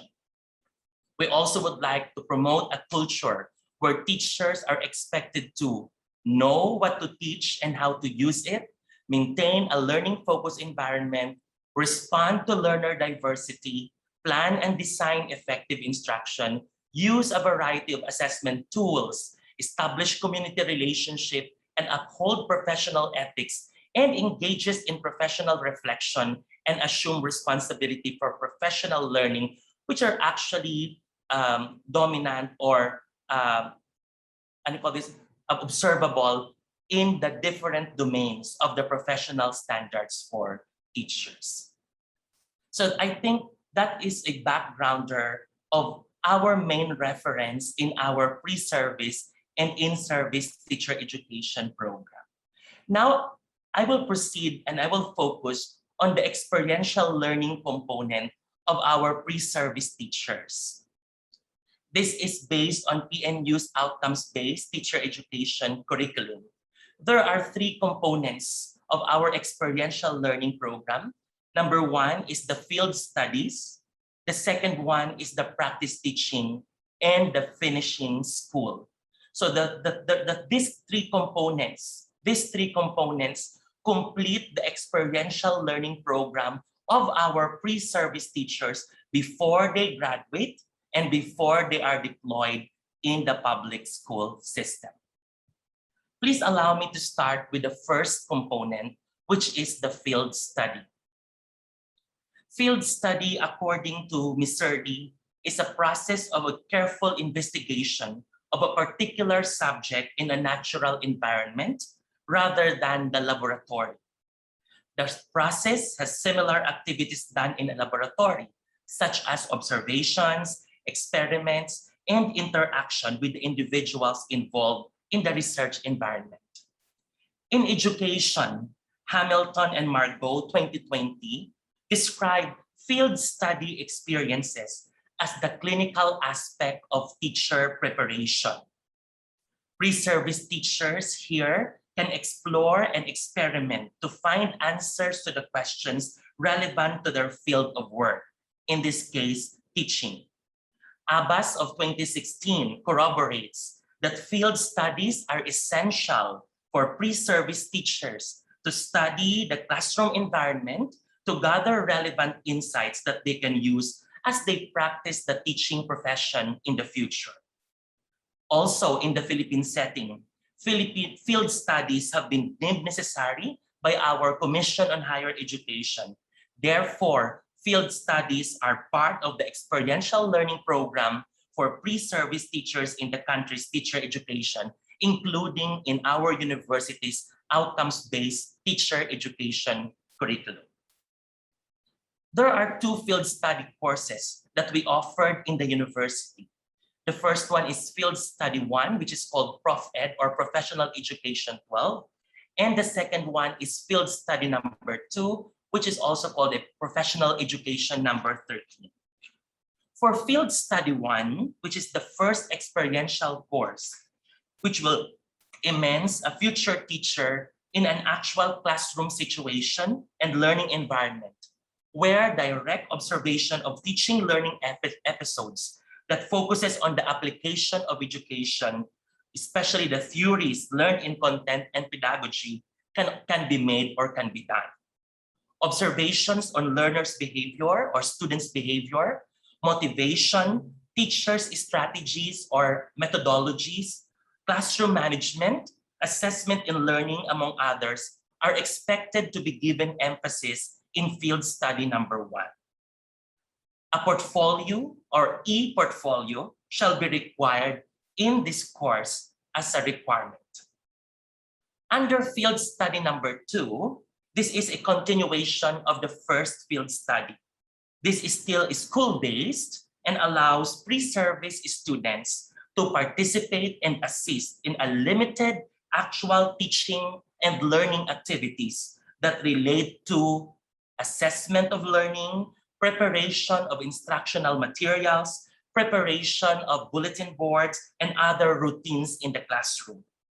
A portfolio, which will contain sample lesson plans or learning plans and demonstration teachings of at least one subject content, is a requirement in this field study course. Also, in addition to the portfolio, an action research shall be encouraged to start in this course and conclude during the internship or the practice teaching. In the Philippine Normal University, we follow a certain model in implementing our field study courses or field study subjects. We coined the model TORCH, the acronym TORCH, T-O-R-C-H. T stands for trigger, O stands for observe, R stands for reflect, C stands for confirm, and H is for habituate. In this TORCH model, the initial step is to trigger the desire for teaching and learning. In this step, implementing motivational activities initiates the aspiration for education and learning among our pre-service teachers. The next step is observation for clarification. Here, pre-service teachers observe and study the different classroom scenarios to further understand the different strategies and approaches to teaching and learning. In this stage, the pre-service teachers observe how their supervising instructors prepare for the lesson, develop instructional materials, and facilitate learning face-to-face and also online. The pre-service teachers use their observations to answer the different modules on specific teaching and learning areas. Afterward, the supervising instructors can enable the pre-service teachers to reflect on their observations. This step is the realization through reflection, which is a very important exercise in the process. Here, the pre-service teachers describe what they have learned from their observations on the different teaching and learning processing using the different modules. After reflection is confirmation.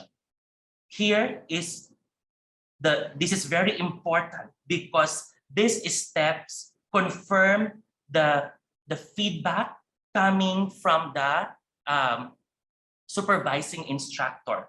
And also in this phase, the supervising instructors discuss and process the observations and reflections of the pre-service teachers. The supervising instructors confirm correct ideas and correct misconceptions at this stage. Lastly, the ultimate goal of the field study courses is for pre-service teachers to apply what they have learned in the different activities of teaching and learning.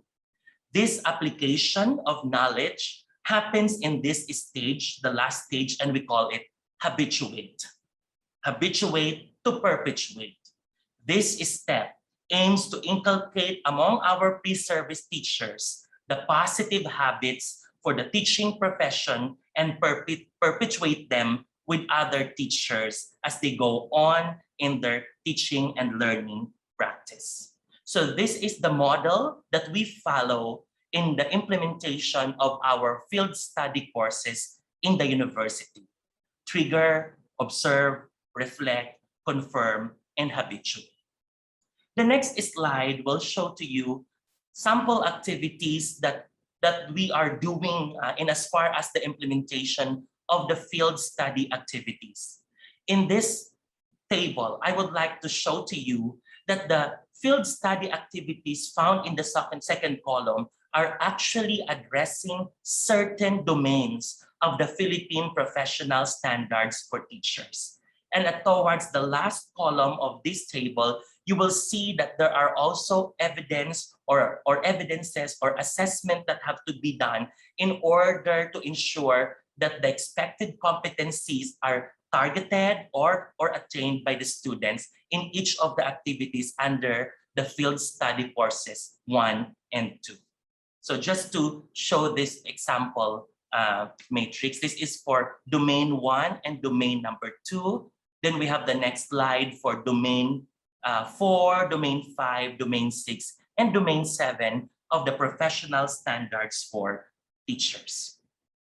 During the field study activities of our students, there are certain roles and responsibilities that pre-service teachers need to do in order to be efficient and effective during the field study courses. And these are actually roles and responsibilities related to professionalism, related to deportment, and of course, personal grooming as well. Just example of the responsibilities under professionalism, we have participate actively in school activities, consider and be open to constructive criticisms. Of course, they are expected to come to class on time and prepared, and they are also expected to project a good image of a teacher based on our code of ethics of professional teachers. There are several roles and responsibilities on deportment and grooming, but of course, I will not discuss them one by one here. This time, please allow me to share to you just briefly the description of the field study modules that we are implementing in the Philippine Normal University. In fact, because of the new normal and because of the pandemic, we have to adjust our field study learning modules to suit or to meet the requirements of the flexible learning delivery or modality that we are currently implementing right now.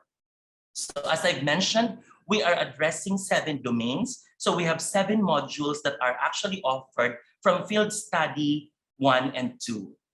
For domain number 1, the first domain is content knowledge and pedagogy. This recognizes the importance of teachers' mastery of content knowledge and its interconnectedness within and across the curriculum areas, coupled with the sound and critical understanding of the application of theories and principles of teaching and learning. This domain encompasses teachers' ability to apply developmentally appropriate and meaningful pedagogy grounded on content knowledge and, of course, based on current research in the field. The second domain is on learning environment. This domain recognizes the importance of demonstrating teachers' knowledge on existing policies, guidelines, and procedures to provide a safe and secure learning environment. This is to highlight their role to nurture learners by creating an environment that facilitates effective learning while effectively managing learners' behavior in a physical or virtual space. The third module or the third domain is on diversity of learners. The most important stakeholders of the teaching learning process are, of course, our students, because the whole process should be centered around them.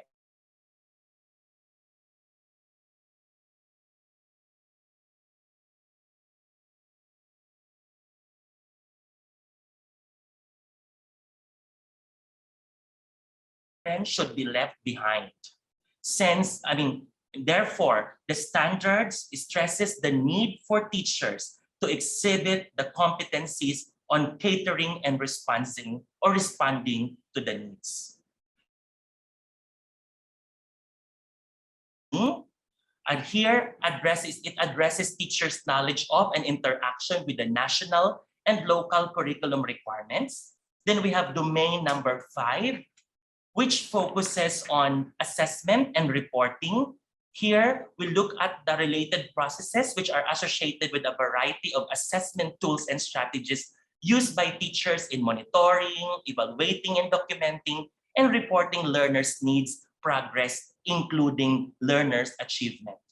Then we have domain number 6, which is community linkages and professional development, which focuses on the principle that classroom activities, lessons and topics and competencies are all geared towards a meaningful link to the pupils' students' home or community context, their experiences, and also their aspirations. And of course, domain number 7, which is about professional growth and professional development. Here, we believe that teachers are considered as molders of the youth, so they should be good role models. And being good role models, you have to continuously engage in professional growth and professional development. Please allow me to go to the next component of our experiential learning program, aside from the field study. Now we go to practice teaching. The practice teaching program of the university is a very essential phase that pre-service teachers should go through successfully. In our outcomes-based teacher education curriculum, the practice teaching programs are of 3 phases. Practice teaching 1, which includes actually the field studies. Practice teaching 2, which I'm actually now talking about, the internship or the off-campus or the on-campus teaching, and the teaching and also the finishing school component. The conduct of the practice teaching activities is generally guided by this framework, and it follows the PDCA cycle: plan, do, check, and act. So it's a cycle of continuous improvement. It's a cycle of continuous improvement from various experiential learning activities where our students are engaged with. Similarly, the framework considers also the pre-service teachers practice-based training released by our Ministry of Education. And ultimately, the practice teaching program aims to produce a beginning teacher that's equipped with characteristics and skills as desired by our own outcomes-based teacher education curriculum. This is I would like to highlight. In our transition to flexible learning modality, we have noted that our practice teaching program should have a characteristics of resiliency, meaning the program should be able to adapt and adjust to the challenges, example, disruptions and other forms, maybe pandemic or other forms of disruptions, maybe natural disasters and so on, that may happen in the future. So we want to provide a framework that this practice teaching program is flexible and should continue despite many forms of disruption. For the practice teaching program, our critic teachers, these are the teachers that are actually mentoring our practice teachers. They have several roles and responsibilities. Of course, they are expected to observe a mentor-mentee relationship. They are expected to evaluate the performance of our pre-service teachers. They are expected to conduct pre- and post-conference with student teachers about the lesson that our student teachers have demonstrated. They are expected to model effective teaching and management techniques and provide our practice teachers with opportunities to independently manage the classroom and facilitate instruction. Like in the field study courses, here in the practice teaching, we also expect our pre-service teachers to observe certain roles and responsibilities. And of course, these roles and responsibilities are categorized in 3 classifications as well: on professionalism, on standard deportment, and of course, on personal grooming. The third component of our experiential learning program in the university is actually the finishing school. So as I mentioned, we start with field study activities or field study courses. Then we have the actual practice teaching, and now we have the component of a finishing school. The finishing school is the last phase of students' engagement in the university before they graduate and join the public school system and practice their profession. In our design of the finishing school, it is basically focused on 2 areas: the pre-employment activities, meaning the preparation of certain skills and competence prior to the employment, and also the preparation of our students for the licensure examination for teachers. For the information of everyone, in the Philippines, before you are allowed to teach in the public school system, you must first be able to pass the national licensure examination for teachers, which is actually administered by a different agency, the Professional Regulatory Commission. I think in our experience of implementing the field study courses, the practice teaching, and also the finishing school, now that we are in a flexible learning environment, the challenge basically is how to transition, how to implement this experiential learning program in this new kind of flexible learning environment. This will require specific or new competencies that our pre-service teachers need to develop in order that they are ready. They are also prepared to face future challenges in the real classroom outside. And I think what we have learned basically from this pandemic is the idea of digital citizenship, the idea of digital education, which is really affecting the work and the life of the teacher, not only during the pandemic, but probably in the post-pandemic era. Let me end my presentation, ladies and gentlemen, with this quotation from 2 persons. Learned from Linda Darling Hammond. She said, "Students learn as much as for a teacher as from a teacher." And from Jack Cornfield, he said, Through practice, gently and gradually, we can collect ourselves and learn how to be more fully with what we do. Thank you very much for your attention, ladies and gentlemen. I wish you a safe and Thank you very much, Professor Tuga. Ladies and gentlemen, dear conference attendees and Professor Tuga, because we have a parallel session and the next presenter is waiting, I will offer only one simple and brief question from the attendees here. Anyone would like to, and please be brief, Pak Hafiz. Professor Tuga, we have Pak Hafiz Abbas, who is going to giving comment or question to you, sir. Yes, magandang umaga, Professor Tuga. And if I may also say, mahal kita. maraming salamat. Yes, Magandang umaga. Thank you so much. In Marco's time, you have a very nice word in empowering teacher in collaboration with local community, because you have regular typhoon, right? And you have a good term, barangay, and what was that? Bayanihan, right? So community unity with teachers. Would you kindly share a little bit for your experience in your difficult time during typhoon and also COVID?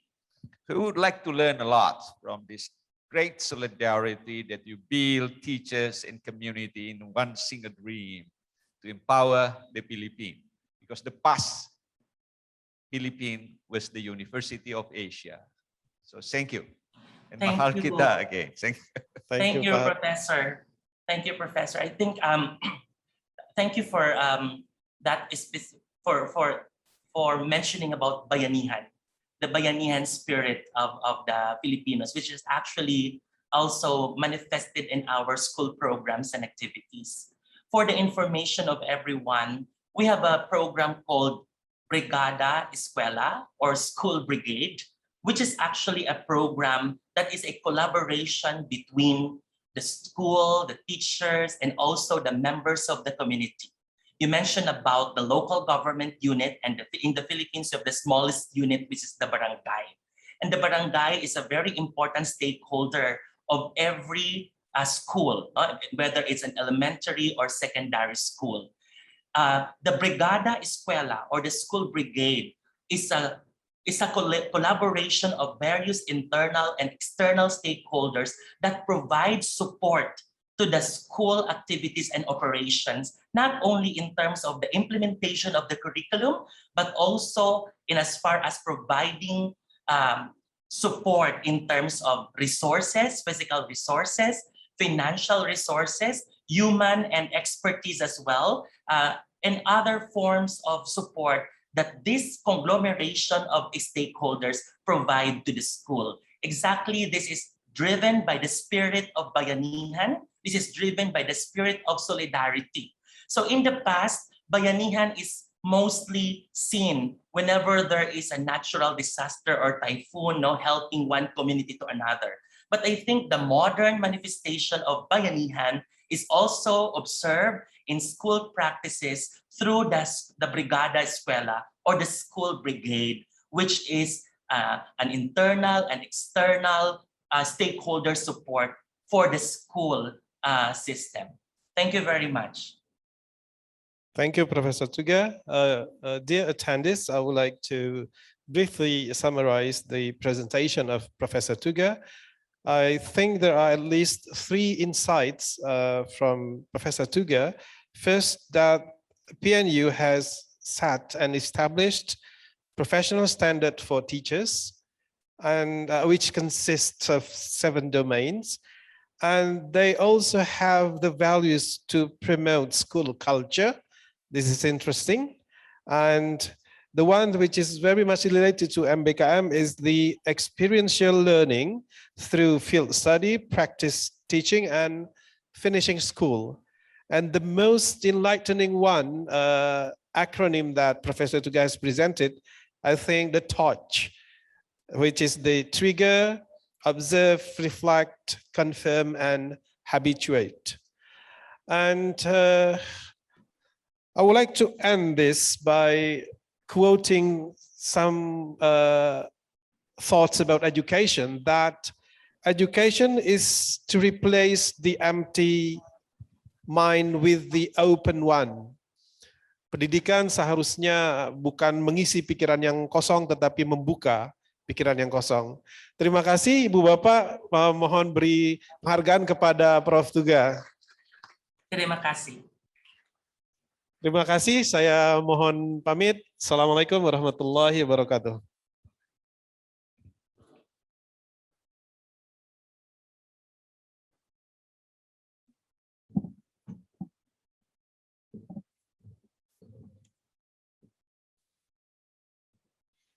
Thank you, Dr. Ivan Iskandar M. Hum, for moderating the first and the second session. Ladies and gentlemen, the next agenda is the third invited speaker of FIP JIP 2021 conference. The topic that will be discussed is Initial Teacher Education and Merdeka Belajar Kampus Merdeka Policy Principles by Professor Emerita Heather Fehring, PhD. This session will be moderated by Siti Wahdiah, MA, PhD. To Siti Wahdiah, MA, PhD, the floor is yours.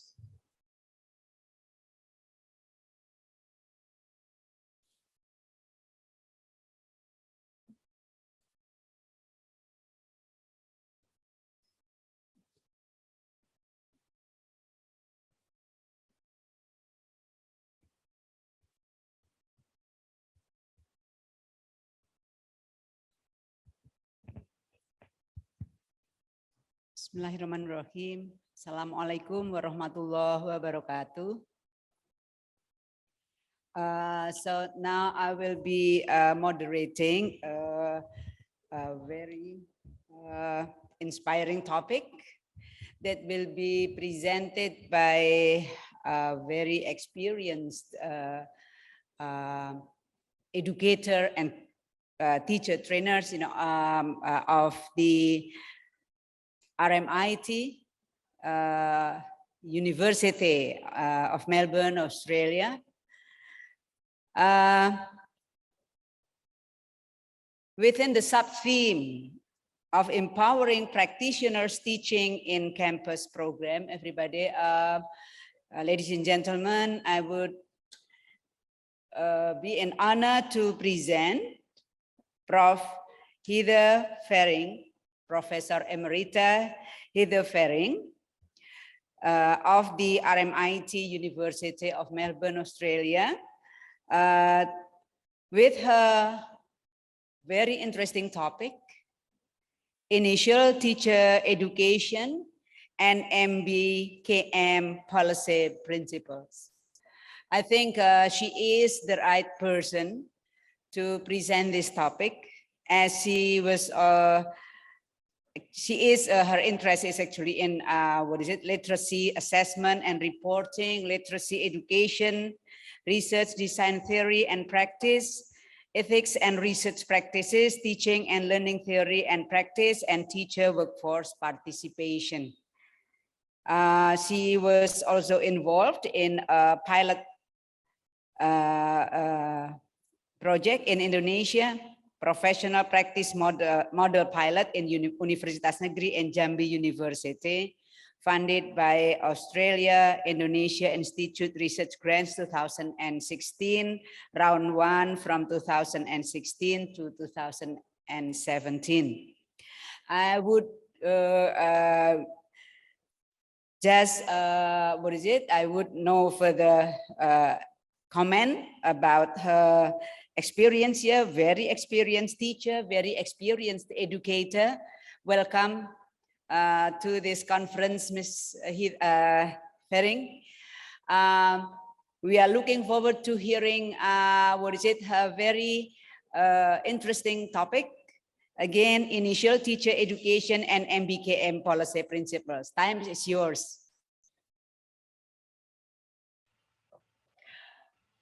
Right, first, thank you for your invitation to present today. I'm really most honoured to be here with you all. And as it is always the draw for the third speaker, I find myself in the very lucky position that I am going to complement both what Professor Lim said and Professor Tuga, which is wonderful. Next.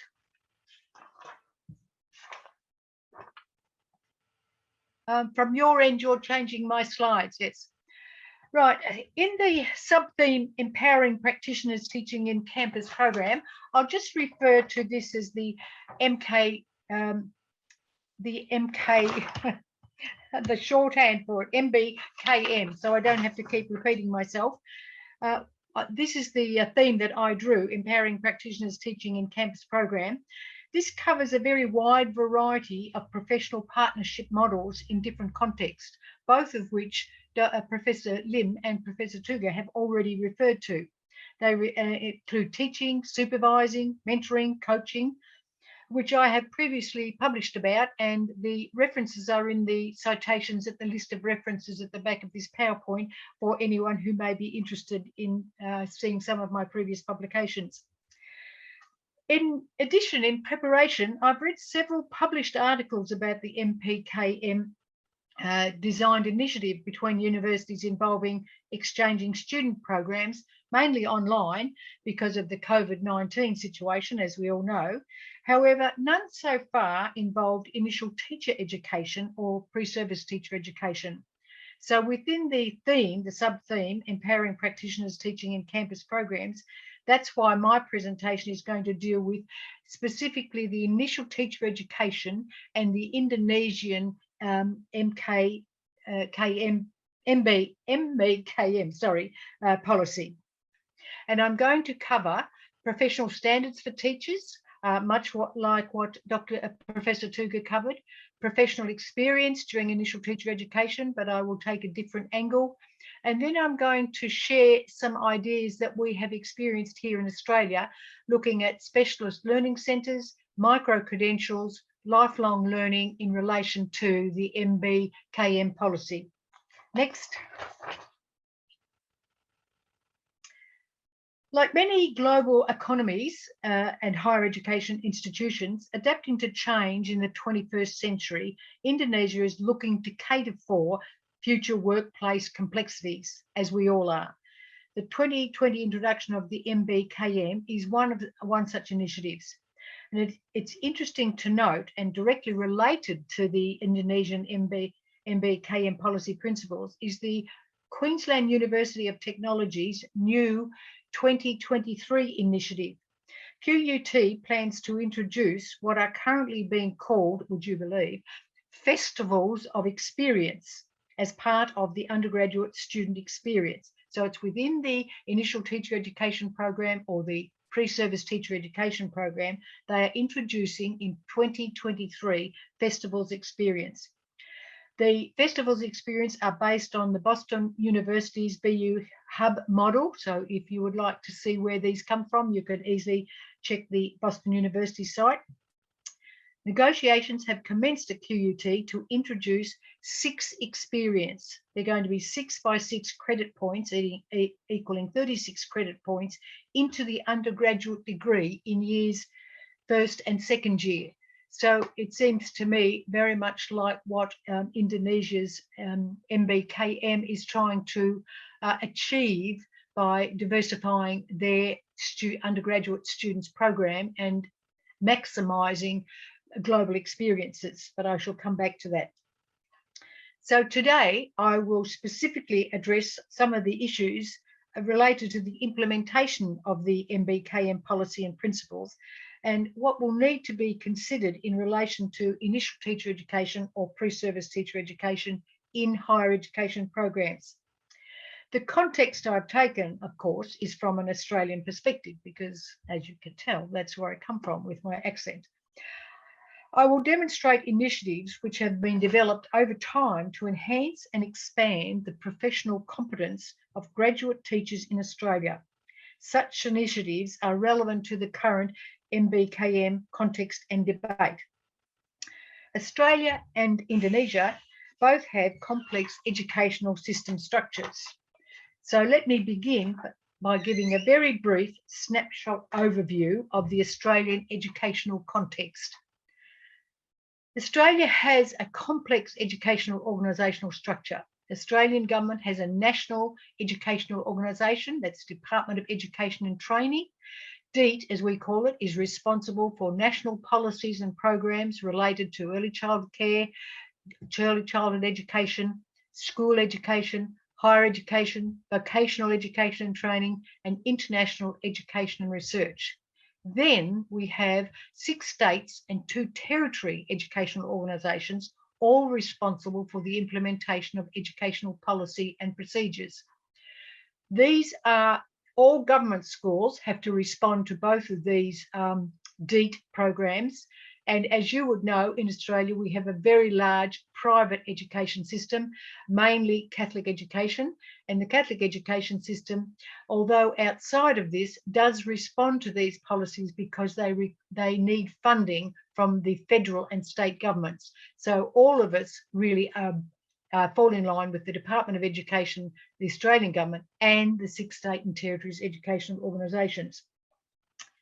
So within the initial teacher education or pre-service teachers, first let me address the important issue of professional standards for teachers, much like Professor Tuga did. In order to provide quality assurance in ITE programs, especially in countries like Australia with 6 states and 2 territories, and Indonesia with, I hope I'm correct, 4 main developmental regions, 7 geographical regions, and 34 provinces, it's important for central governments or education departments to develop professional standards for teachers. In Australia, we have the Australian Institute for Teaching and School Leadership, AITSL, we call it. In Indonesia, you have, as of 2021, the Ministry of Education, Culture, Research and Technology. So we both have overriding bodies looking at standards and the assurance, the quality assurance that everybody's after. So in Australia, AITSL has developed 2 sets of standards. Next. Thank you. So AITSL provides professional standards for teachers, and it provides national program standards for the accreditation of IT programs. So like the Philippines, we have professional standards of teachers, and I would assume that the Philippines also have national programs for the accreditation of programs. So next, I'm just briefly going to cover these because it's not the main point of what I want to discuss with you. The professional standards for teachers here in Australia, though we have 3 overriding categories: professional knowledge, professional practice, professional engagement. Within those, professional knowledge, we have 2 standards: know students and how they learn, know the content and how to teach, very much like what Professor Tuga has just outlined you in much more detail. Then in professional practice, plan and implement effective teaching, create and maintain supportive, safe environments, and then professional engagement, engage in professional learning. So these are the standards that in Australia, a graduate teacher must meet. The standards are public statements of what constitutes teacher quality. They define the work of teachers and make explicit the elements of high quality, effective teaching in the 21st century schools. These are very similar to the Indonesian 4 teaching competencies: pedagogy competence, personal competence, professional competence, and social competence. These were, I believe, introduced in the 2005 Indonesian government Regulation 19 related to pre-service teacher training programs. So pedagogy competence, much like here in Australia, includes recognising students' characteristics, mastering learning theory, educational learning principles, etc. Personal competence, including acting with religious norms, laws, social and Indonesian national culture. Social competence, being inclusive, having an objectivity and not being discriminatory. And professional competence, including the mastery concept, structuring material and scientific thinking patterns. So the Indonesian competencies marry or complement, I think, very well the Australian professional standards of teachers, which we call knowledge, practice and engagement. In addition, HSL sets the standards, next please. HSL sets the standards for the next slide, thank you.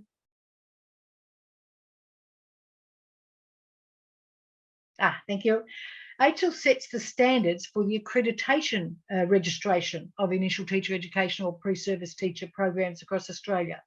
If a university wants to, if a university program does not meet these standards, then the program cannot be registered and cannot be delivered to potential teacher education standards. So this is another quality control that all universities, higher education institutions delivering pre-service teacher training or ITE, initial teacher education, must meet. There are 6 major standards there. I've just given you a brief summary. They are outlined in detail in the document, the accreditation document. So the standard outcomes, program outcomes, much like what Professor Tuga said and Professor Lim said earlier on in a different context.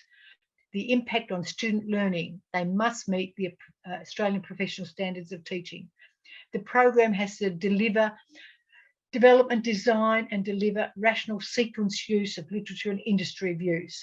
The program standards, we have non-academic and academic measures within the program so that students who enter the program must meet these standards. The program must deliver these standards which the students must meet. The one I'm going to dwell on in a moment is standard 5, professional experience. So it is important in maintaining quality assurance of teacher education programs across the country and in maintaining public confidence in the quality of teacher graduates that such professional standards are met. Our courses undergo review every 5 years where they must demonstrate how they meet the national accreditation standards and inside of that, how their graduates meet the professional standards for teachers at the various levels as Professor Tuga had outlined.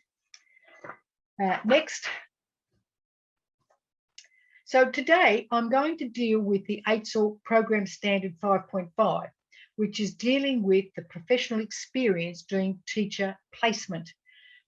Teacher placement is a central component of any initial teacher education or pre-service teacher program. It is essential for student teachers to experience face-to-face classroom experiences, interacting with teachers and students in school situations, and I might add, parents.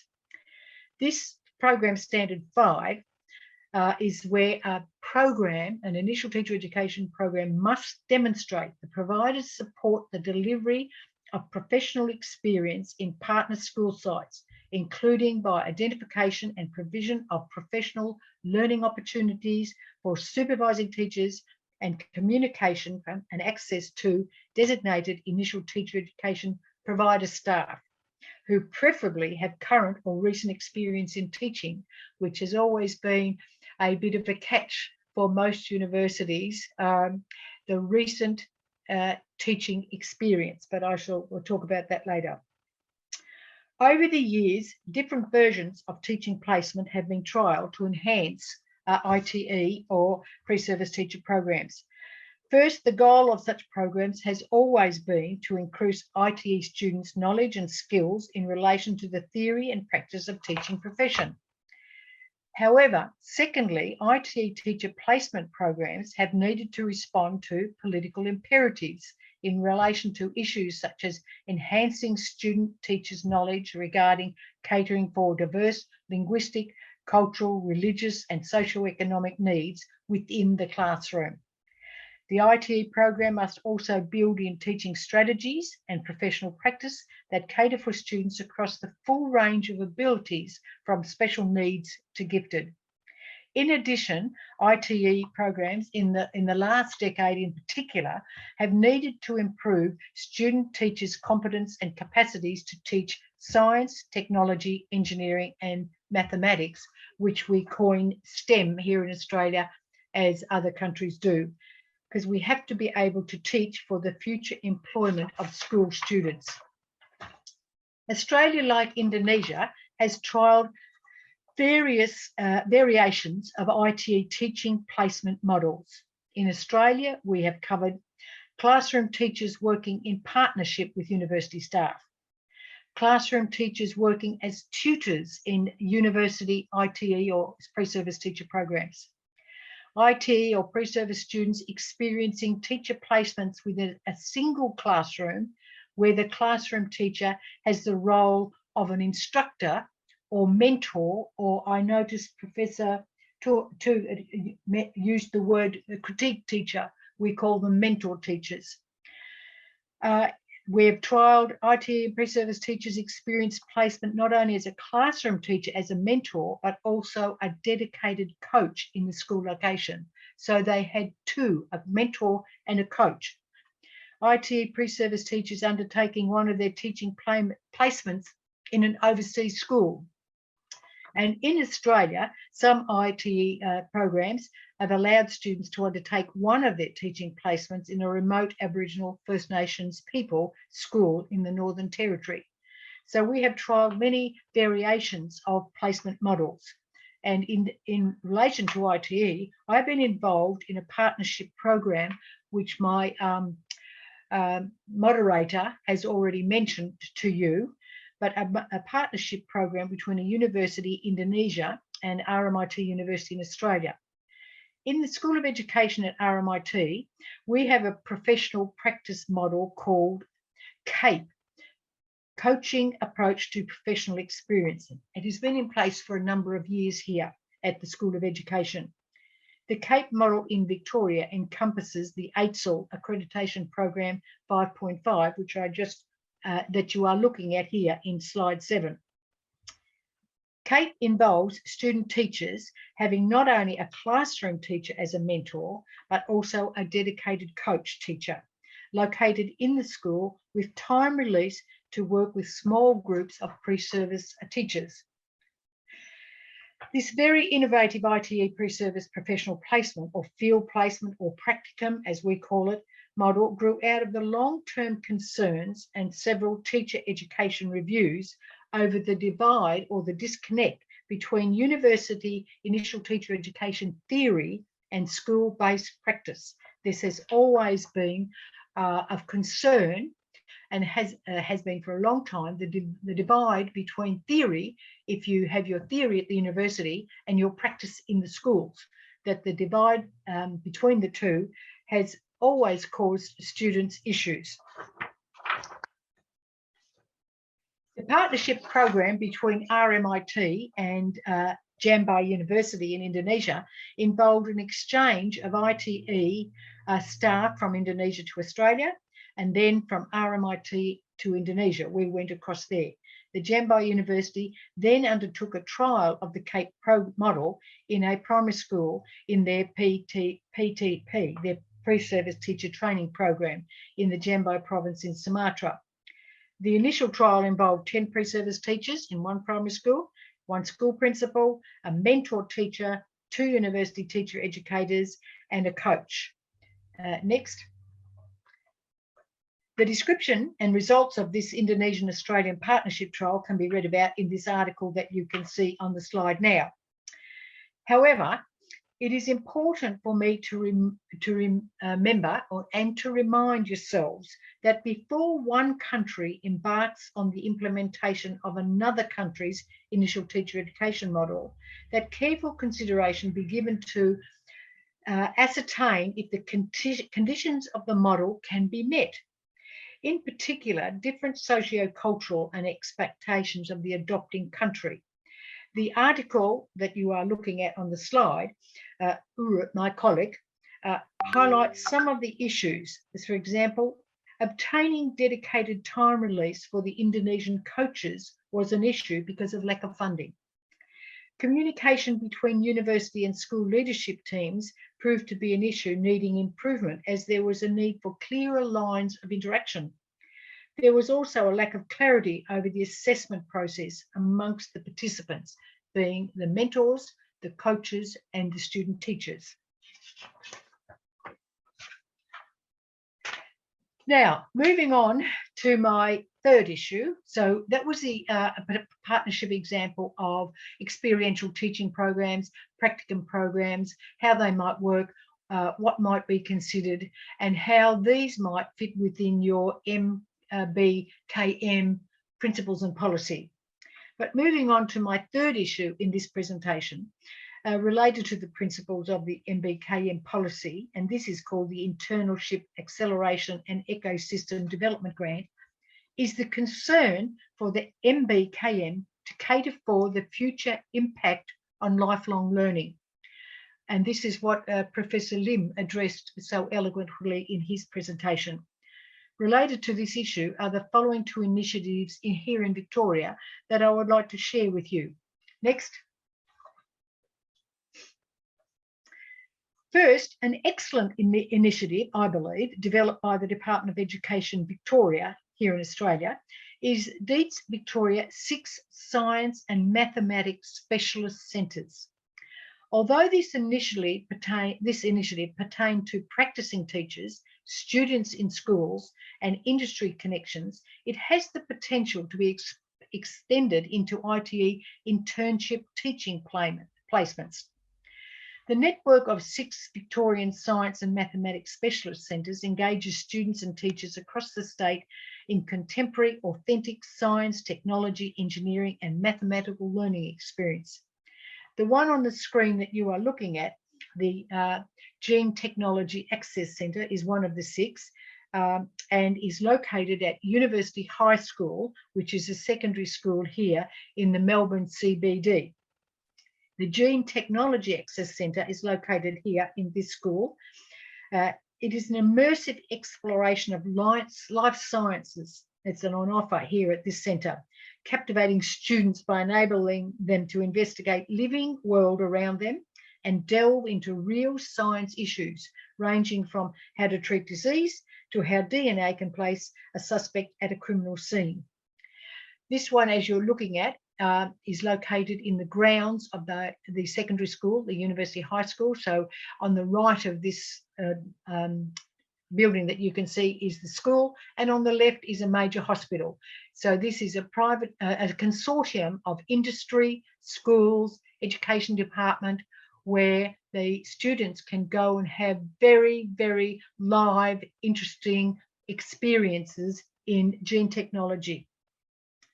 The centre works in partnership with industry and universities and collectively have so far provided inspiration to over 77,000 students and their teachers. The other labs that are here in Victoria, there's a sports and human performance lab in Geelong, an earth sciences lab, an environmental lab, this Gene Tech, Quantum Victoria, which is 6 organisations joining together, and a space science education centre. So the centre's programs are available to all Victorian students and their teachers. Programs can be on-site, visit to the centre, participating in a virtual program, having centre staff come out and visiting schools through the outreach program. And the centres are for all Victorian students with priority given to regional, rural and disadvantaged schools. Now, incorporating an internship at the centre like GTAC within the structure of the initial teacher education or pre-service teacher program could enable the MBKM policy principles to be achieved.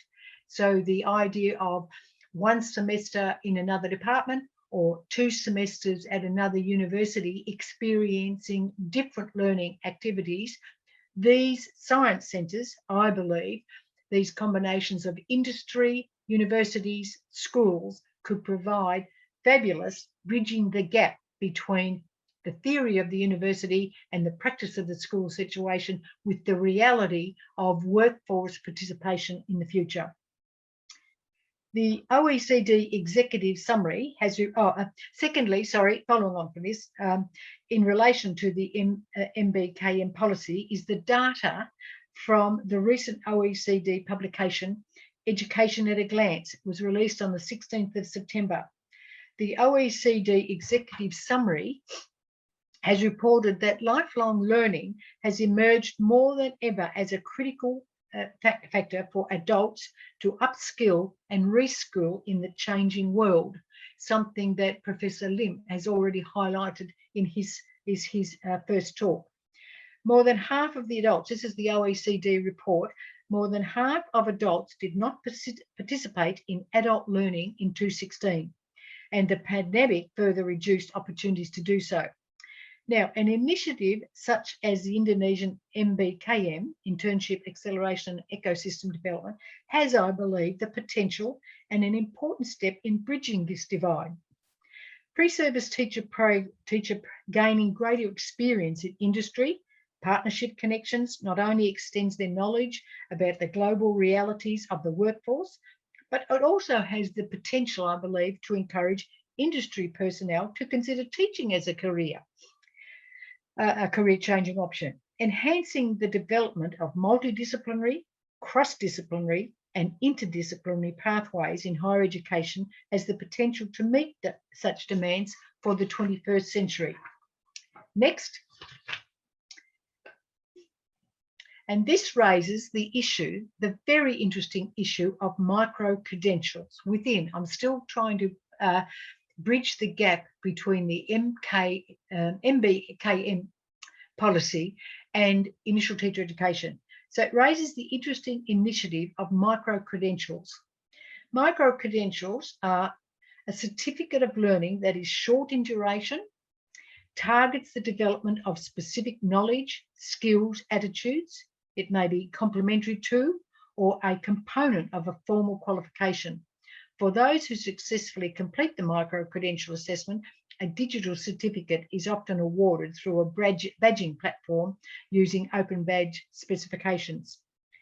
Now, there are some universities, on the screen that you are looking at, the Beverly Oliver document is a very good broad outline of the micro-credentials, where they came from, where they're going, and what value added they add to current degrees within the university structure.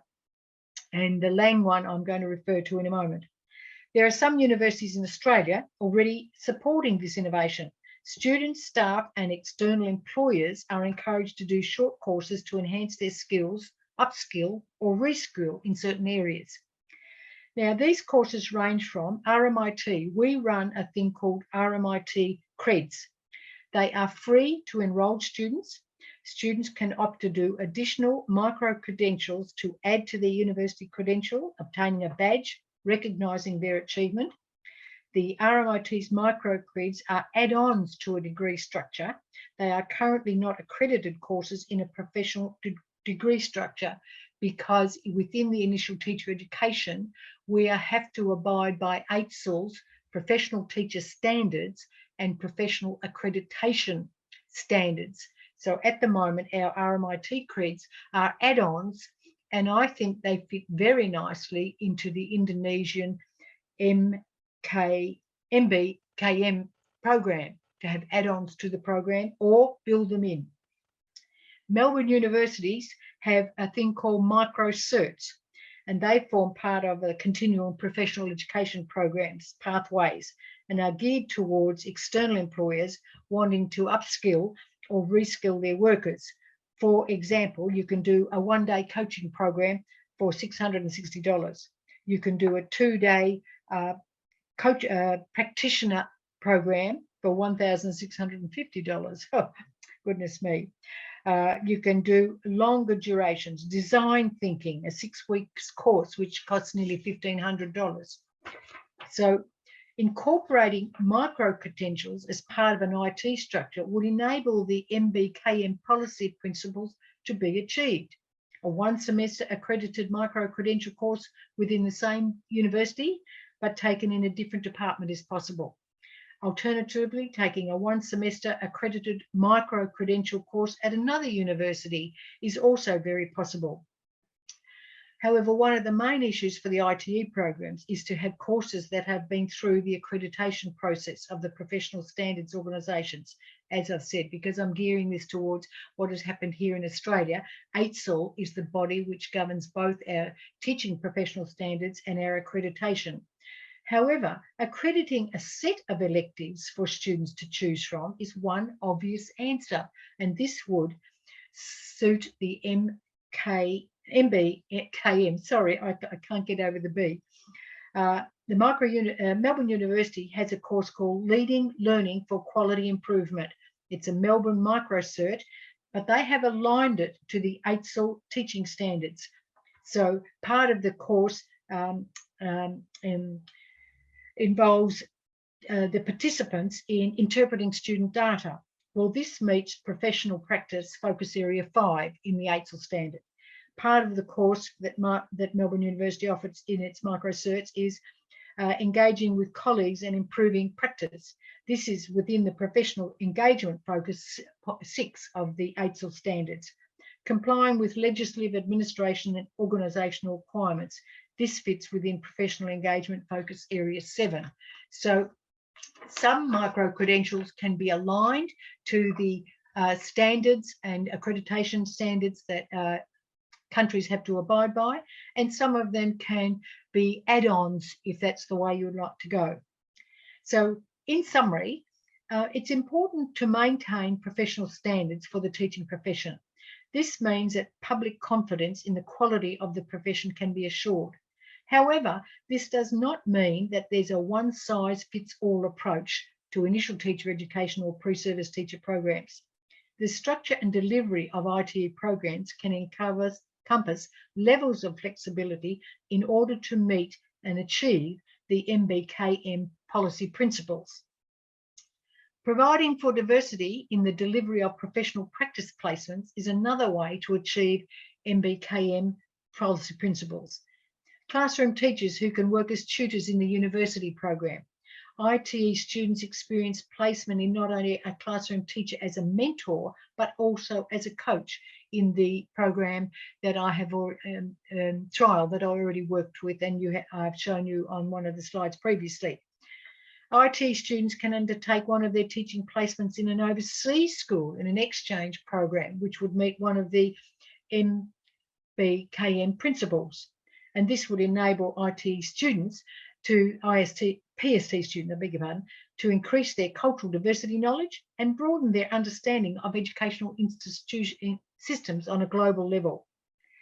Developing specialist learning centres involving partnership between industry organisation and educational institutions, such as DIGIT Victoria has done with its 6 specialist science and mathematics centres, where school students, teachers, specialist industry personnel and IT students can participate in targeted learning activities or internships or exchange programs, can achieve the MBKM policy principles. And lastly, universities offering accredited micro-credentials between departments of 1 or 2 semester duration, and universities offering accredited micro-credentials of 1 or 2 semesters between universities could also achieve the MBKM policy principles.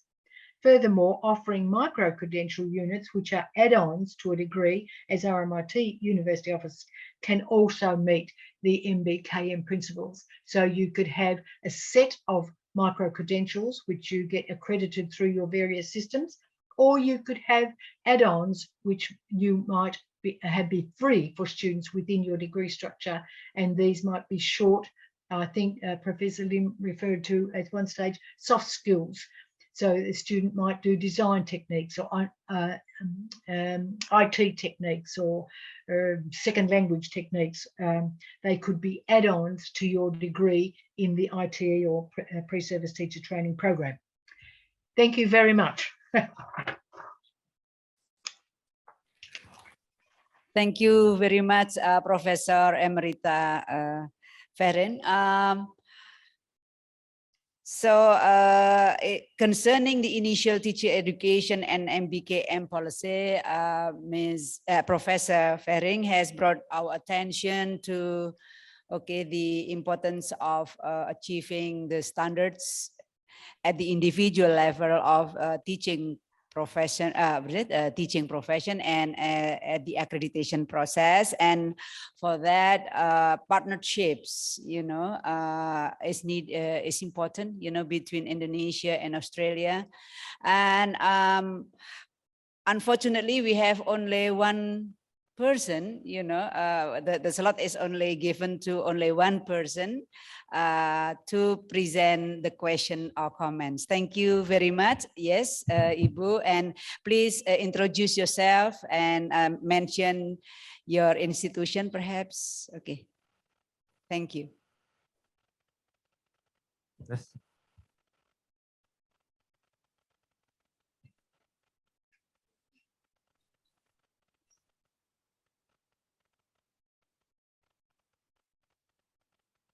Thank you so much for this wonderful opportunity.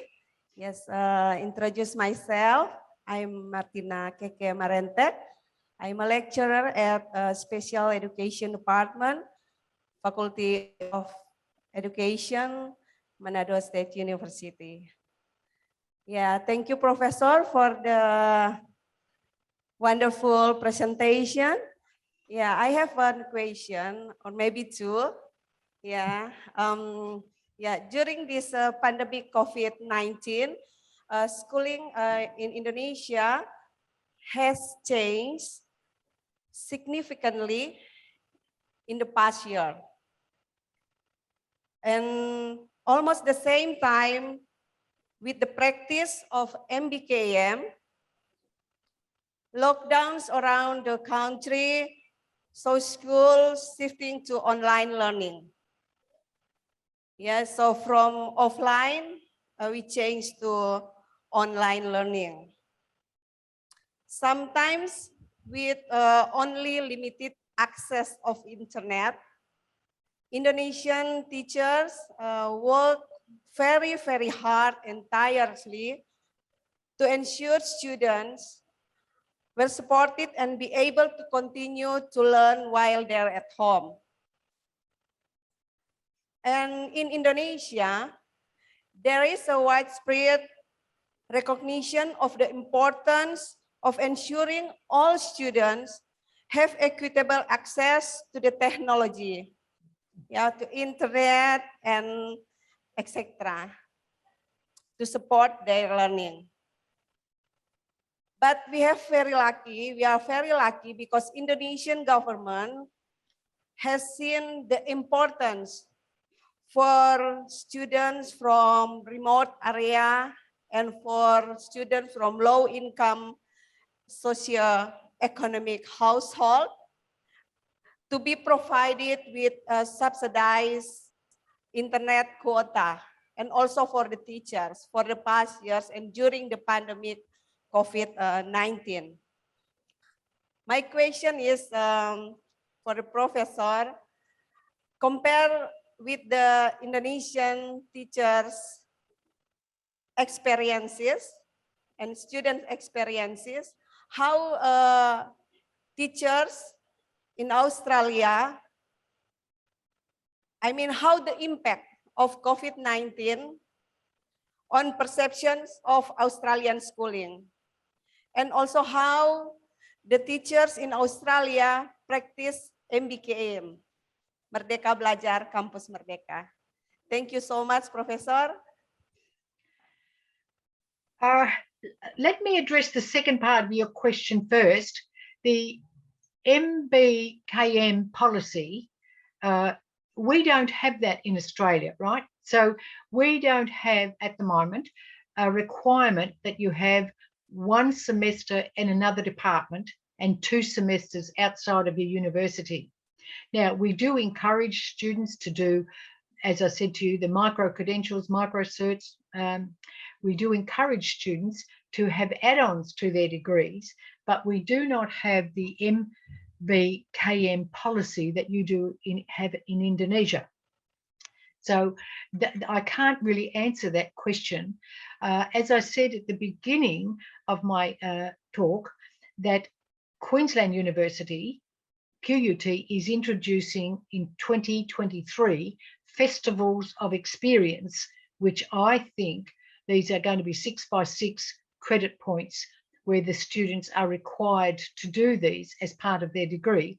I think that comes as close to your MBKM policy that I have been able to see. So you need to look at perhaps QUT in the future and look at Boston University, because the QUT is basing their model on the Boston model. So I can't really answer your question, the second part. Now, in relation to the first part of your question, the impact of COVID-19 has been quite extensive here in Australia, as it has been in, I believe, probably every country in the world. Now, I am a blended learning person, not a totally online person.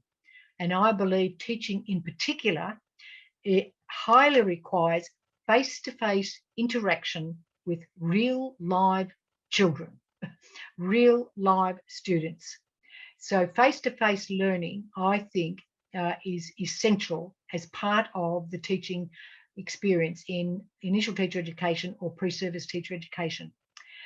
High-level IT is fabulous if your governments and your country can provide it, because that means your students and your teachers and your university staff can have high-level access to material and resources anywhere in the world, which is fabulous. But blended learning, where you combine high-level IT with face-to-face teaching, I still believe is the answer. It's still the way to go. Here in Australia, we released a report about a year ago. The Grattan Institute released a report which measured the impact on students' learning while they were in COVID. Now, I have the source. If you would like to email me, I will send you the link to the source, the Grattan Institute report, which demonstrates that students, especially in rural areas, were impacted by COVID-19 adversely. And probably like in your country, some people have good IT, some people have fabulous internet connections. Some people where I have heard where, you know, the mother's studying and they've got 3 students at school all wanting the same computer. So that is not a good learning situation. So I believe the impact of COVID has been detrimental on a number of students learning, regional students, especially the little ones, the younger students. Some teachers are reporting that when they came back to school here in Australia in term 4, they felt like the students in their first year of schooling were really back at term 1, because they were, in a sense, that far behind in interaction. So the impact, I think, has been detrimental, but not insurmountable. And in Victoria, for example, our education department has employed 400 extra special teachers, special needs teachers, to assist schools that say, we believe that some of our students were disadvantaged by COVID-19 and the lack of interaction. And so the Victorian Department has employed 400 specialist teachers, which are tagged to a school to assist that school, to assist the students that they feel fell behind. So 1, I believe in I'm a blended learning person. 2, I believe COVID-19 has impacted students' learning adversely. And 3, the Grattan Institute, I think the report demonstrates a level where the students have fallen behind, but it is not insurmountable, and we will be able to make it up in the not too distant future. So I hope that answers your question. Thank you very much for the answer, Professor Fering, and thank you very much for the very insightful presentation. Time is really pressing. We still have another presentation. So I would like to end this session. Everybody, sorry that we cannot have other participants to give comments or questions to Professor Fering concerning initial teacher education and MBKM policy. So I give the floor to the Master of Ceremony. Sorry, thank you very much. Can I just add one? Could I just add one thing? If anyone had a question, please feel free to email me and I will respond to your email and answer your question personally.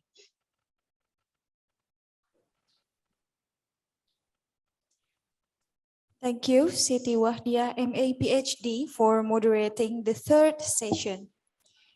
Ladies and gentlemen, the next agenda is the 4th invited speaker of FIP JIP 2021 conference. The topic that will be discussed is ways to develop students' employability by Professor Yinghui Chen, PhD. This session will be moderated by Mr. Hirmana Warga Hadibrasa. To Mr. Hirmana, the floor is yours.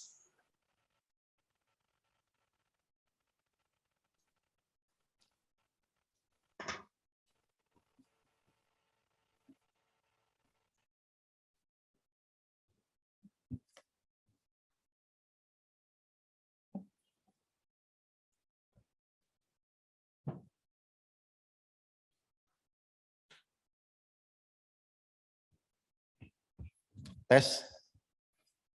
Bismillahirrahmanirrahim. Assalamualaikum warahmatullahi wabarakatuh. Shalom. Om Swastiastu. Namo Buddhaya. Salam kebajikan. Nama saya Hirmana. My name is Hirmana. I've been commissioned to do the honor to moderate this session. And this may be the last but not the least. We're having a professor. I call him Chen. His last name, Yinghui Chen. He is currently still the Dean of International College of Humanities and Social Sciences. He is the Dean of the International College, the first one. And also is the Dean of Humanities and Social Sciences at Asian University, Taichung City, Taiwan. He's a professor of English literature at the Department of Foreign Language and Literature. For those who might be interested, he has published, among other things, The Joy of Literature and English for Hospitality and Tourism. I cannot read my own writing. He is now writing a book on the Victorian novelist, among other things. Let me read you. He's been a dear friend of UNJ and many Indonesian universities throughout the archipelago. And I am proudly to share with you information that he's having Asian University is having the 6th Taiwan-Indonesia Higher Education Virtual Forum, to take place on November 25th and 26th coming up. Lastly but not least, he received the Award of Asia Education Leadership in 2019, just recently, and it is an honor conferred by the World Education Congress. And his title for today's presentation, Merdeka Belajar Kampus Merdeka. The word has been around worldwide. Ways to develop students' employability. So let me present you our dear good friend and collaborator, Professor Dr. Chen. And he'll be having 30 minutes of interesting, I promise you, interesting presentation. And of course, 20-minute question and answer. Dr. Chen? Yes. Hello, how are you, sir? Hey, fine. How about you? Very good, very good. We're excited to listen to you. Okay. Okay, thank you for Dr. Hermana's very nice introduction. Actually, my university, Asia University, has remained a very, strong partner with UNJ over the past years. And every year we have received like 100 students coming to Asia University for semester exchange and for the summer program. Actually, during this pandemic, we are doing it online, virtually, and we can still get 100 students from your university. So you can see the link between the two universities. So I'm very honored and very happy to accept this invitation. And I also thank the organizing committee for inviting me as one of the speakers, especially to Rector Komanuddin. I do have quite a few good friends on your campus.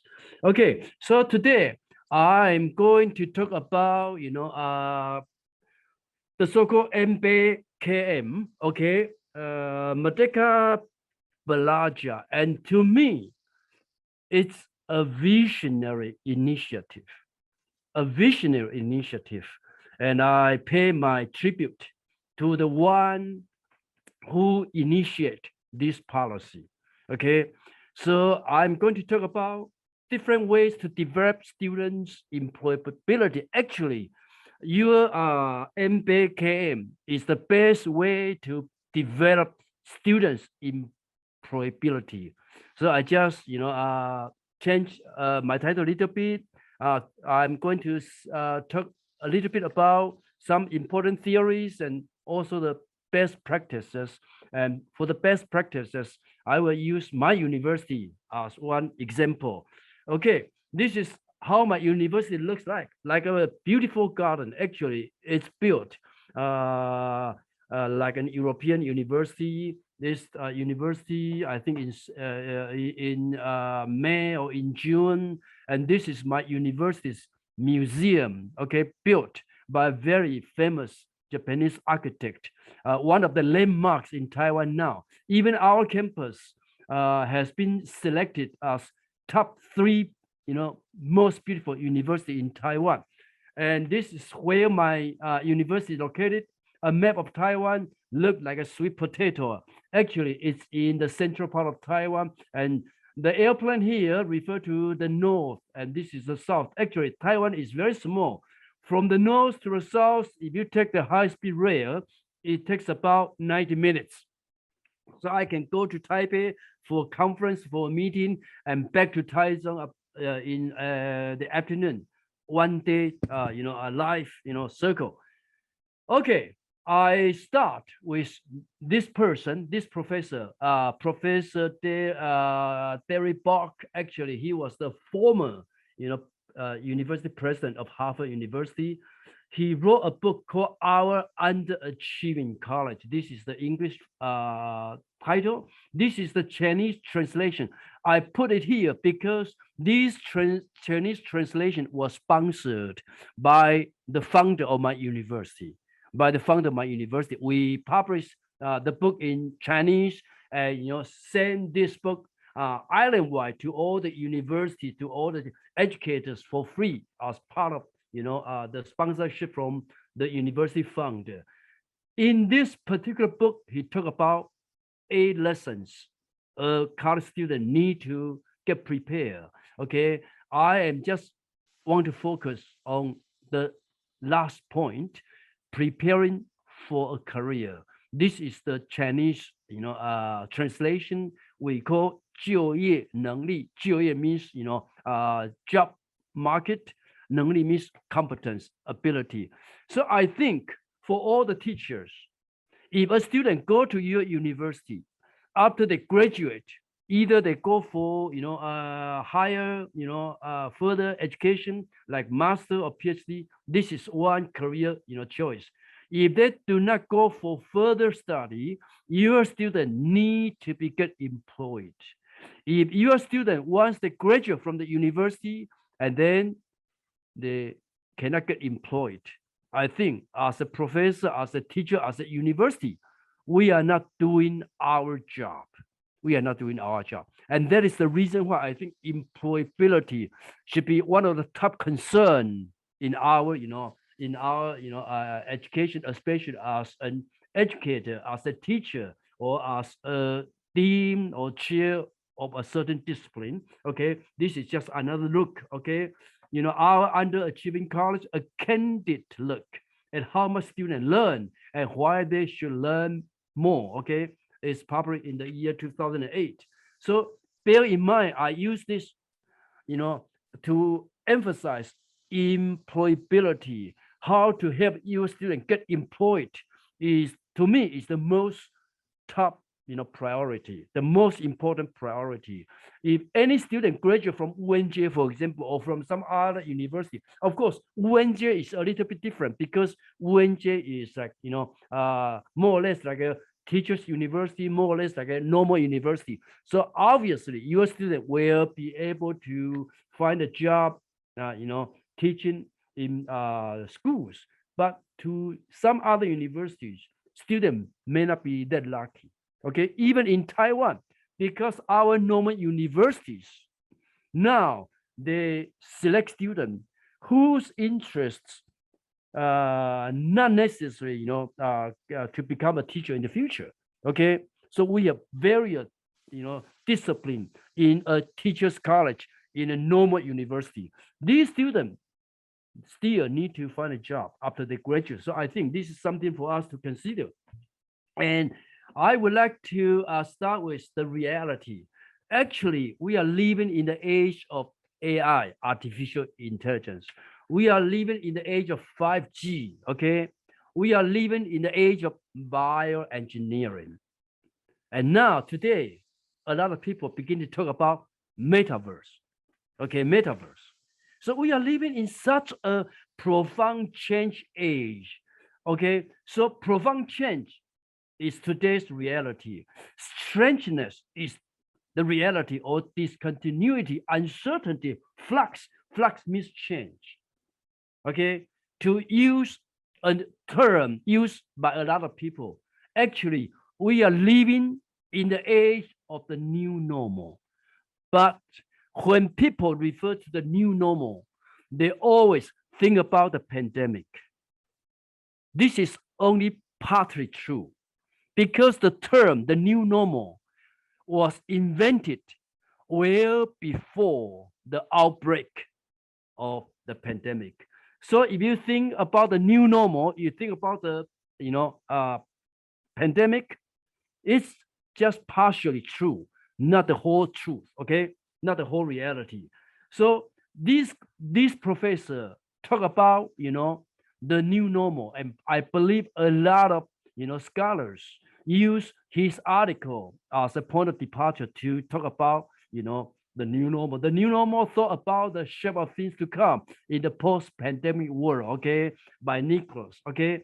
And he argued the year 2020 marked a watershed in human history. And I think we believe 2 generations or 3 generations from now, when people look back at history, they will say, oh, the year 2020 is a crucial year in human history because it marked, a watershed, because in that particular year, the pandemic COVID-19 broke out, okay?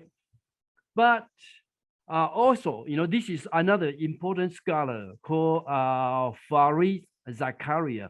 Actually, the book was just, published last year, 10 lessons for post-pandemic world. So he talked about post-pandemic, not just referring to, the COVID-19. He also referred to something I'm going to say, actually, the new technologies, okay, the new technologies. So he topics ranging from natural and biological risks to the rise of digital life. Actually, we are living in the 21st century. One good term to describe the 21st century is the age of digital technology. Okay, so we are living in digital age. And so I think I put it here. The term usually was used, to refer to, the COVID-19, but I just want to emphasize the new normal was used well before the outbreak of COVID-19. A lot of scholars, like, the historian Harari, also talk about strangeness becomes the new normal. That's his exact wording, okay? The new normal appear in his book, but his new normal, his sense of new normal is the sense of strangeness produced, generated by new technologies, okay? So the new normal actually in Harari's term refer to the uncertainty and unprecedented situation created by new technologies, okay? Like bioengineering, like artificial intelligence, like algorithm. And I believe because the book was published 2 years ago, if this year he wrote the book, he would include like metaverse. Metaverse just become very popular, these 2 or 3 months. Okay, so every day in Taiwan, in our education sector, in our industry sector, everybody talk about metaverse and how Taiwan can take the challenge that metaverse will bring about to education, to the industry, even to our social life. Okay, so I think in living in such a age, discontinuity is the most salient feature. Salient means remarkable, clear feature. So bear in mind when you talk about the new normal, just do not limit yourself, confine yourself just to the pandemic. Actually, it also refers to the new technologies in general. Okay, so if we just confine the new normal to education, it could be quite misleading. Okay, so in education, it refers to new teaching method, new learning method. You are talking about Merdeka Belajar. I think I would give my applause, my salutation to the people who initiate this project.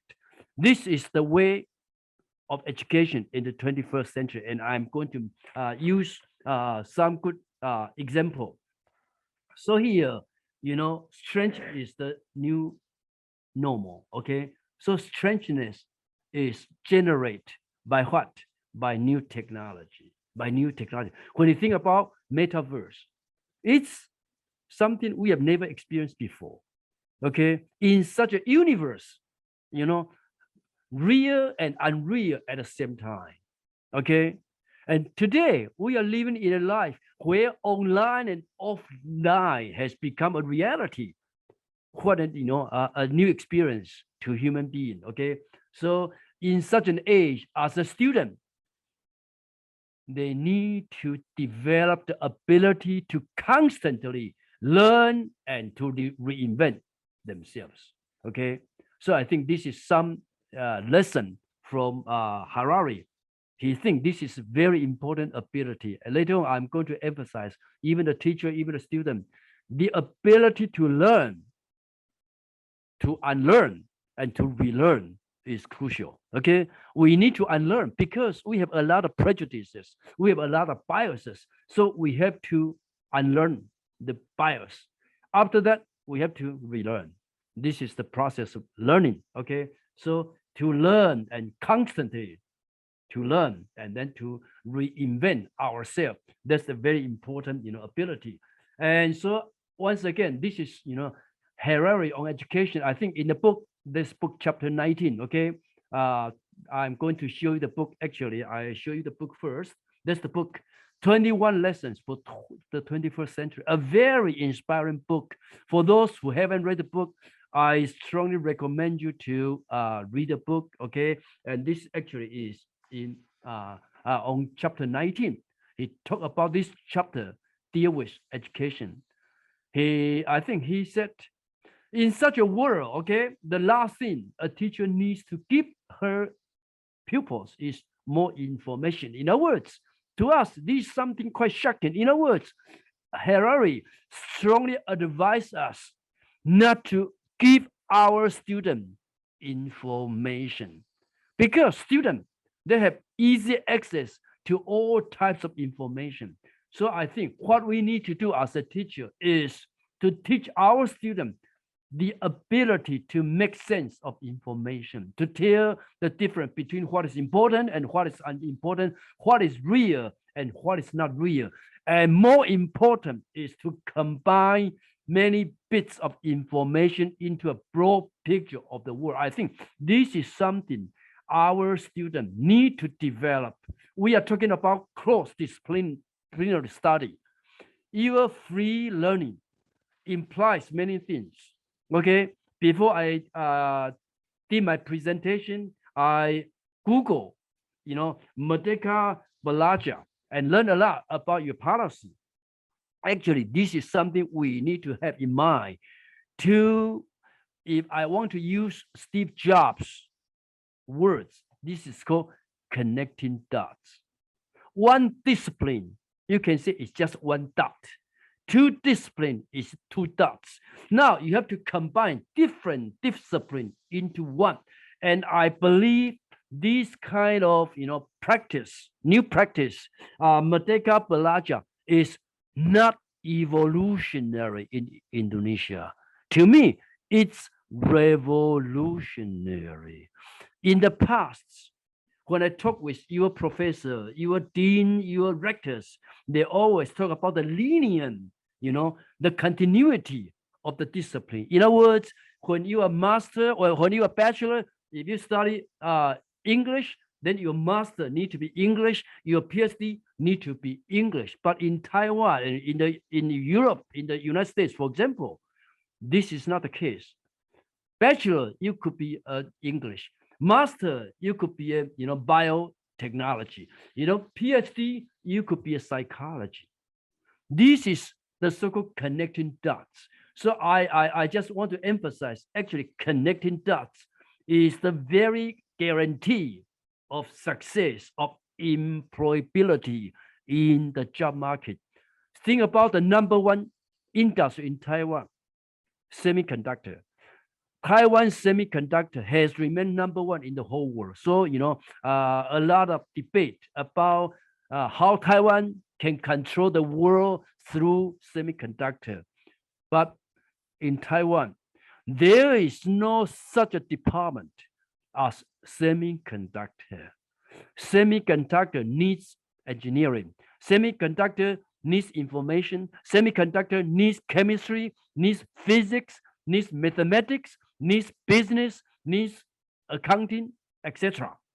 So nobody can say, I graduate from a semiconductor discipline. I graduate from a semiconductor, department. It's a what? It's combine many bits of information into a broad picture of the world. And this is something this is the essence of my talk. Okay, just show you, okay, and this is comment by Bill Gates, okay. After Bill Gates read the book, he said, fascinating, a crucial global conversation about how to take on the problem of the 21st century. So each lesson is one problem and one answer to the problem. Okay, this is another book on new education, okay, to talk about how to empower students to be leaders of innovation, okay, to be able not only to adapt to a changing world, but to change the world, okay? So we are educating our students to adapt themselves to a changing world, and they also need to be able to change the world through innovation. So this is another, new book on, education, or you can say on Merdeka Belajar in general. Okay, so I just summarize this, talking about connecting dots by Steve Jobs. Actually, is the ability, as I said, by Harari, or you can say we need to change from the so-called vertical way of thinking. We used to think from top to bottom, or from bottom to top. This is called vertical. Now we need to change our way of thinking from vertical to horizontal. Okay, horizontal, or need to think out of box. I think your Minister of Education emphasized to think out of box. I remember 2 or 3 years ago, before the COVID-19, the outbreak of COVID-19, I visit JIP.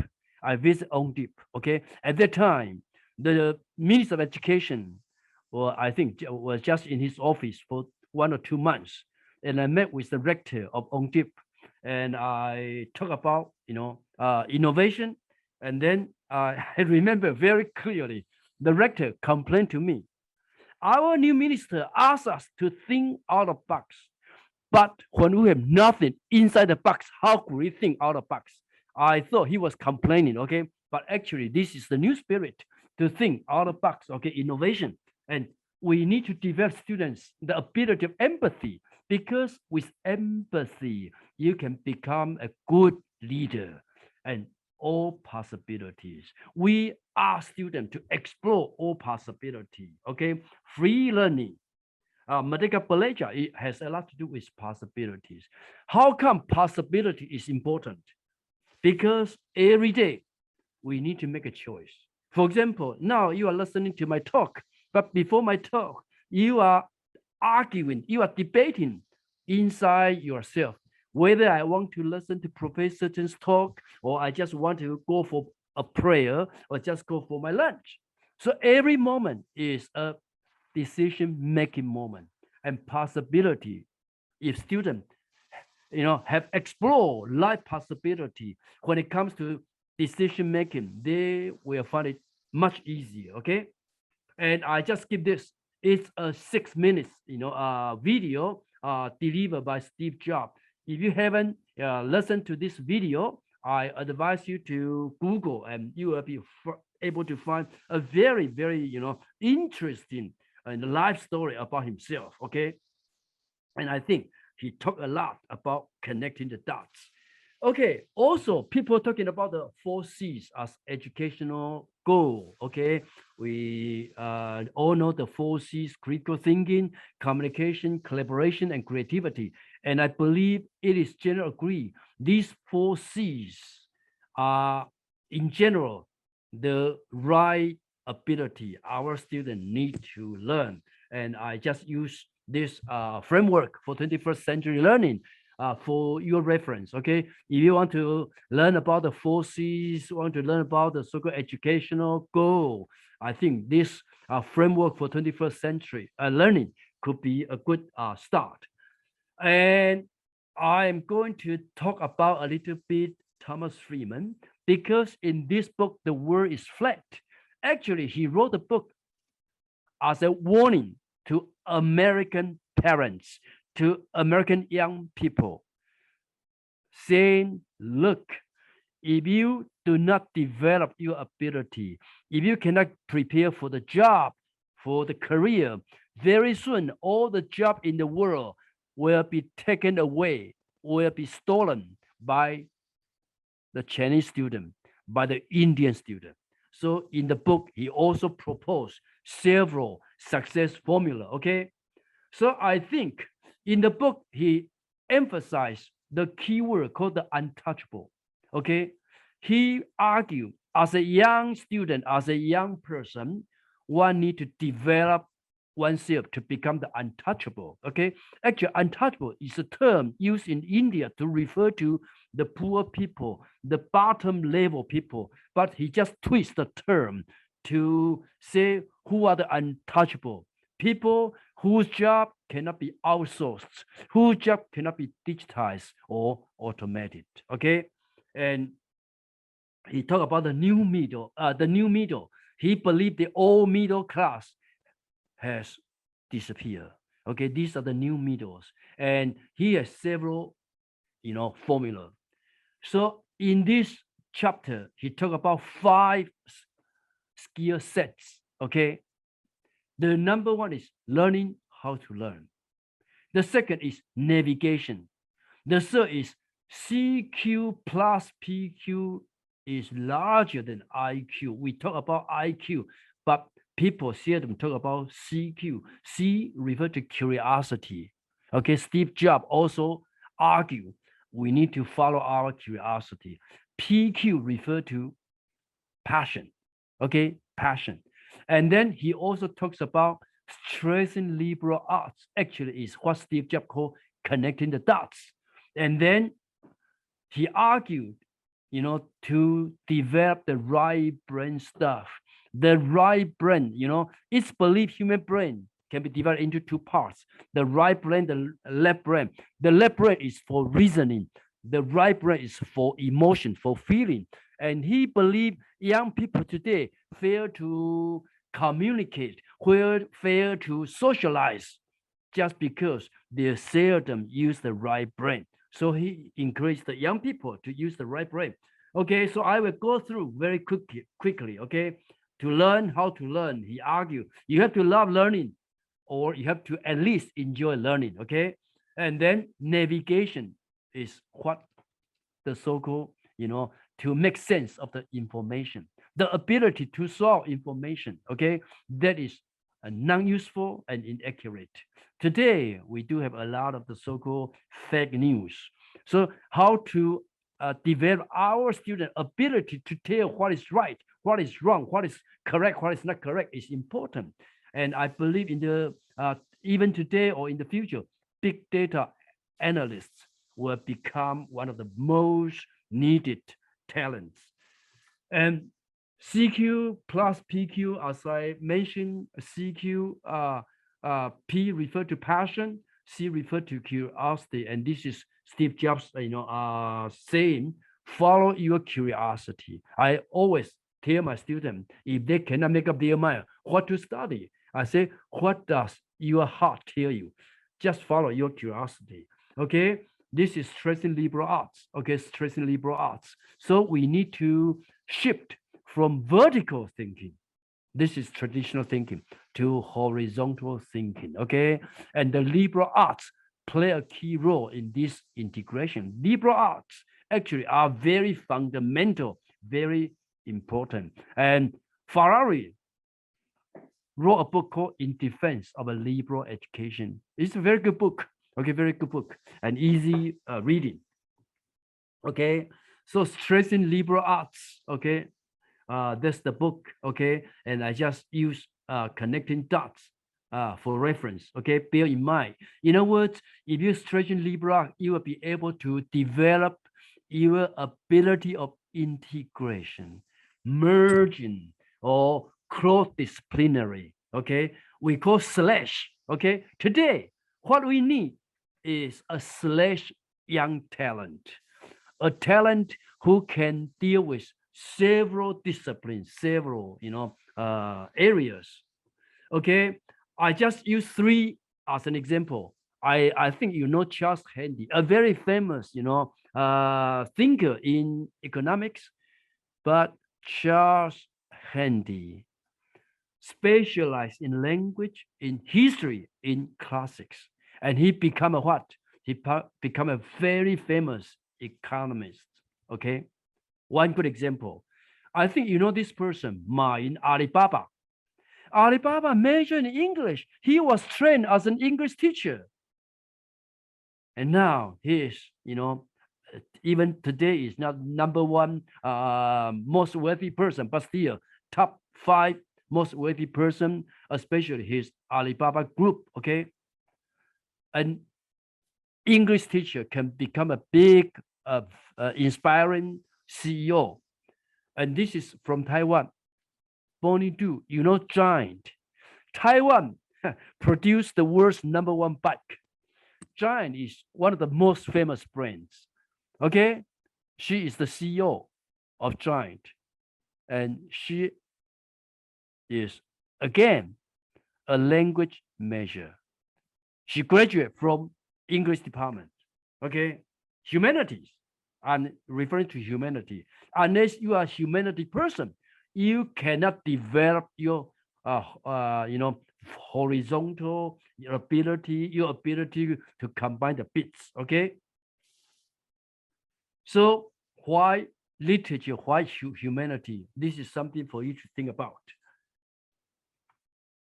So the last skill by Thomas Friedman is using the right side of your brain. Okay, you will need a lot of mental flexibility. I think he talked about mental flexibility, talk about a lot of emotional balance today.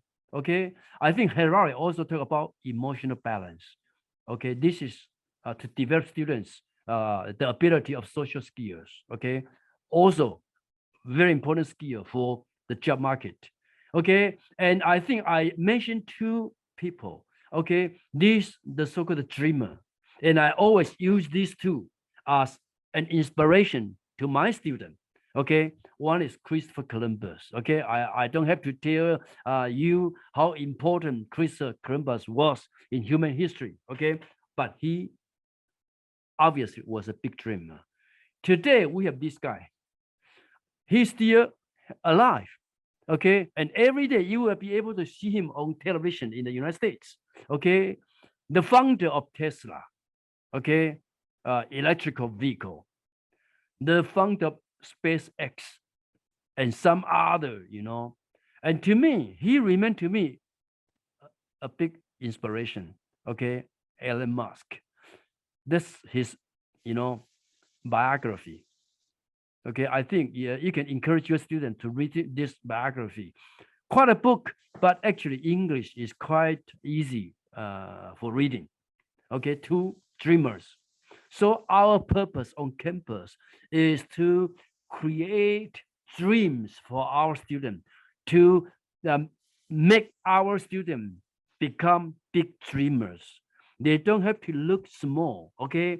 They need to look far, look wide, look big. Okay, now I'm going to use Asia University because that's the theory part. I'm going to use Asia University as an example of best practices, how Asia University prepare our students for employment. Okay, of course, we emphasize moral education. Each university emphasize this. I don't have to say too much, but on our campus, we have like parent greeting service center. Okay, we prepare free telephone service.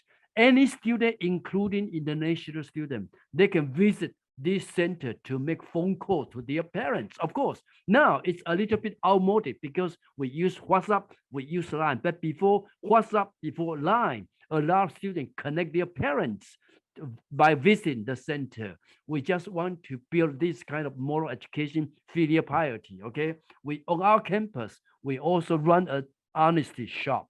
Okay, nobody's there, and all the items are on display, and students just get the item and pay. You know what the item is due. Okay, and aesthetic education, I talk about our museum. Okay, so we emphasize a lot of aesthetic education.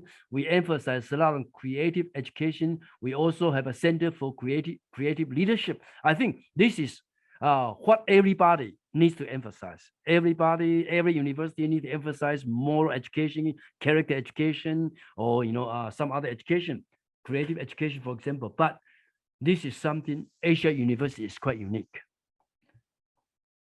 Asia University is being built as a smart campus. It's still in progress, but our goal is to become a smart campus, okay, probably by next year. So if you drive to our campus, okay, you stop in front of the sensor, the sensor recognize your plate and then it open the gate for you, okay? And we emphasize artificial intelligence. All the discipline need to have some connection with artificial intelligence. So we have a formula called AI plus, like AI plus English, AI plus education, AI plus social work, AI plus biology. For example, programming language is one of the 3 languages required of our students. And we teach our students computational thinking and design thinking. This has a lot to do with we are living in the age of the new technology. Okay, so AI education at Asia University, we offer basic programming compulsory courses for 1 year. So all the students, okay, if they enter Asia University, whether international or domestic, they need to take 1 year for programming language, 1 year. Okay, and we have a lot of courses in computational thinking. And for AI, we have bachelor degree, we have master degree and PhD degree for AI. And I just mentioned, okay, joint major degree, we create interdisciplinary curriculum between AI college and other majors. You are talking about to allow your student to study for 1 semester in other discipline, more or less like this. Okay, more or less like this. Okay, this is our AI experience site located on our main, library, just telling students how to apply AI to industry, to manufacturing, to transportation, to learning, etc. And this is another important education dimension at Asia. We call global education. This is the airplane. Okay, a symbol of Asia University called Asia University 318. Okay, let me explain. 1, refer to 1 time in 4 years. Our students are required to go overseas at least once in 4 years. If they do not go overseas once in 4 years, they cannot graduate. Okay, this is 1. 3, refer to 3 languages. All students need to learn 3 languages. Of course, Mandarin Chinese is a must. It's our official language. English. And then the 3rd one, of course, we do have a lot of foreign languages, including Bahasa Indonesia. But the 3rd required language is programming language. Okay. So I'm going to show you. Okay. 3 required language: Mandarin, English and programming. Of course, we have some other foreign language. We have Japanese, German, Spanish, French, Korean, Bahasa Indonesia, Vietnamese, Thai language. Okay. And to Asia University, internationalization is an attitude, is a mindset. So it's become part of our DNA. When you enter Asia University, to be international is part of the requirement. Okay. And 8 refer to 8 different pathways.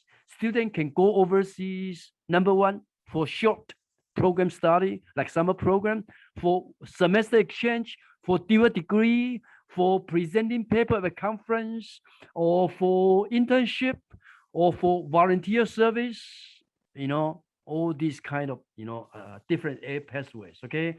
So how come we emphasize language? This is our success formula. Language plus knowledge means advantage. Okay. We have overseas internship. Okay. You see, this is me. Okay. This is me. Every year we send about 20 students, of course, in my department to Changi International Airport in Singapore for internship. I need to visit them once in a while. Okay, this is our student in, I think, you know, 3D printing center. It's, I think, in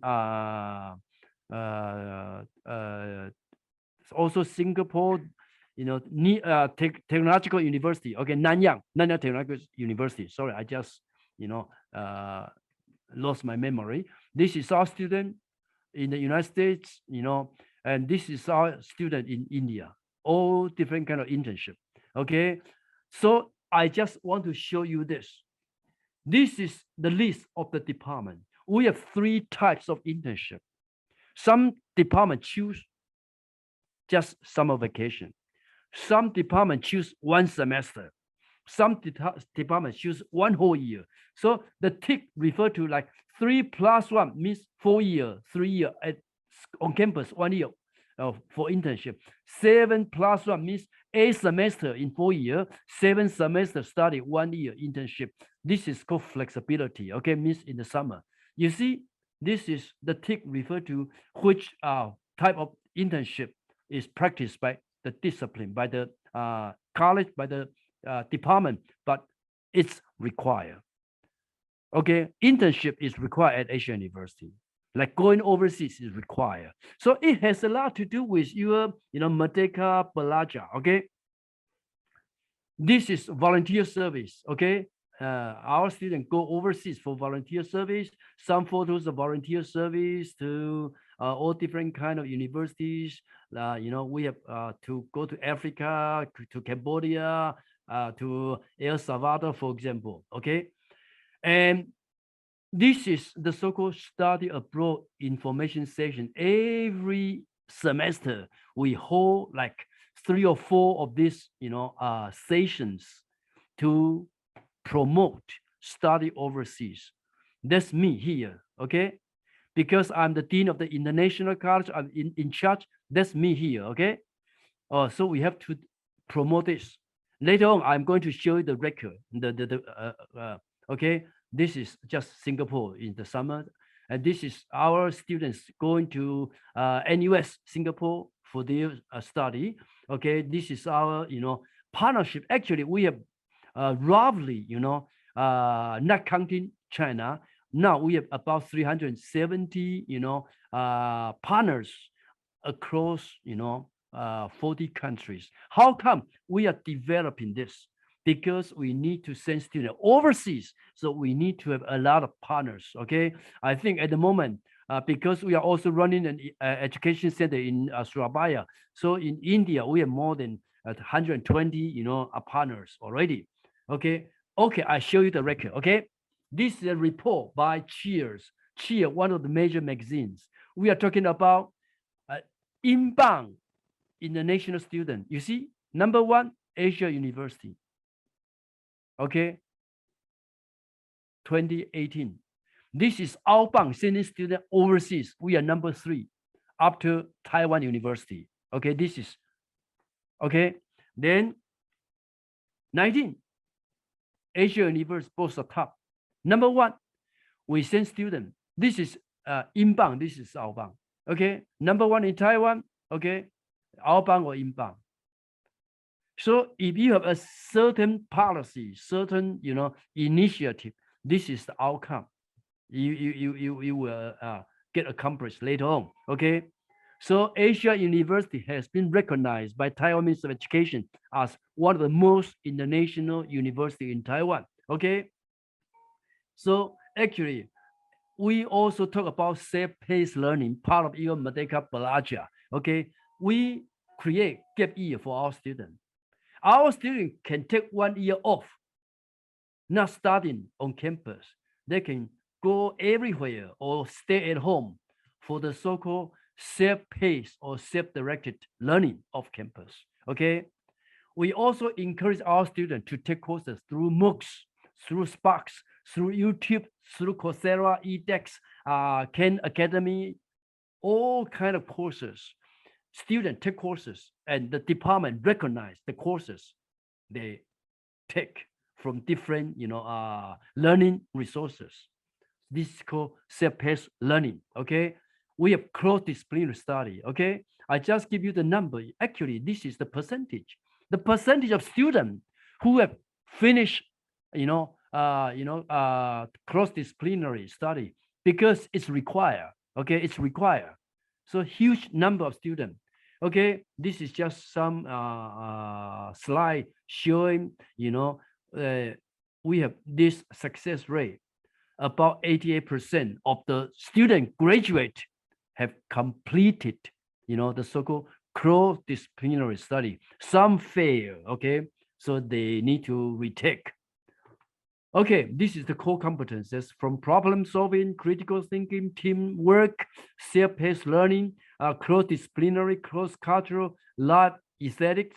These are the 7 competences Asia University require its students to achieve, to learn. Okay, and just give you, we also train our students to pass the so-called national examination, and our passing rate. This is the national average. This is the passing rate. Compared with the national average, is way above.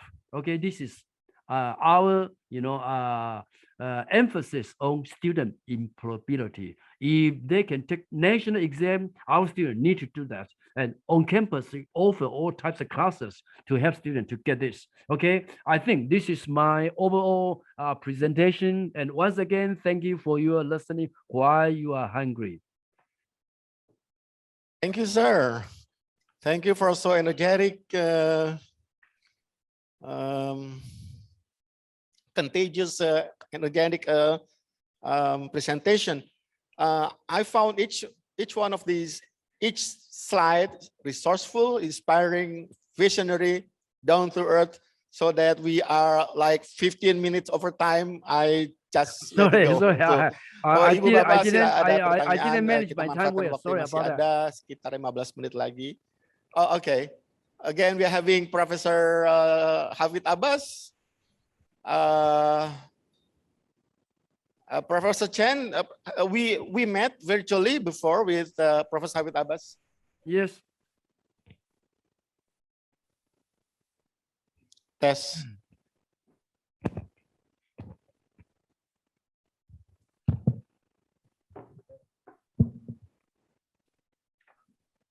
Yes, thank you so much, Professor Cheng. It's indeed very insightful presentation you made. I really enjoy it. So I noticed that Taiwan has, top best education in the world, and you have more than 45% or exceed to 50% of the total of your population, age 24 to 65, university graduate. So you a university country is a center of the world best human resources. So there will be no issue for employability because your human resources is top best. So I would like to just to underline one point, that how Taiwan transformed its nation from industrialized nation into knowledge-based economy, because you're top best for knowledge-based economy, and the 4 pillars is ICT, entrepreneurship, innovation, and the climate for businesses. So shall we, or can we, you see, have this great experience for Indonesia? So thank you. Okay, thank you for the question Thank you, and sir. for Hermana's sweet remarks. Actually, because Taiwan is small and Taiwan is surrounded by some very hostile enemy, so Taiwan's instinct for survival is very strong. Okay, so I think survival is part of our DNA. So everybody needs to struggle for survival. The university needs to struggle for survival. So we always think, how can Taiwan outperform other countries in education, in technology? So I think, what is implemented is the so-called mechanism on campus. I just give you one example. We encourage our students to go for internship. We require each professor on campus, including me as the dean, to have close connection with the industry. So every year, at the end of the year, I need to present my report to the university. How many pieces of collaboration I have worked with the industry. If the university count the amount of cash, okay, that flow in to the university, the pieces, how many pieces you are working. If you have no collaboration with the industry, if the record is 0, then next year you will become probationary. One more year, still 0, you are out. In other words, you will be discharged, dismissed by the university. That's how the mechanism works. So like, for example, like we try to train our students to become more global or globalized, okay? Because we realize our market is the global, not the local. Taiwan is small. So we encourage students need to go overseas. So again, we have the policy. In 4 years, if you do not go overseas, sorry, you cannot graduate. And we also need to consider students coming from poor family. If they cannot afford to go overseas, what is going to happen? So we apply for funding from the Ministry of Education. The university provides its own funding for those who have to go overseas, but they cannot financially, they cannot go. So I think, mechanism, you have the policy, you have the vision, but how to implement, like I just gave a talk a few weeks ago talking about ICT in Taiwan. Actually, Taiwan come to realize in terms of ICT, China is almost catching up with Taiwan. So to, get rid of China, now Taiwan is trying to combine ICT technology with medical, with medicine. So we have the so-called bioengineering, for example. And this is something we are focusing at the moment. So I think the very basic reason is the instinct for survival. That would be my answer for that. Oh, yes.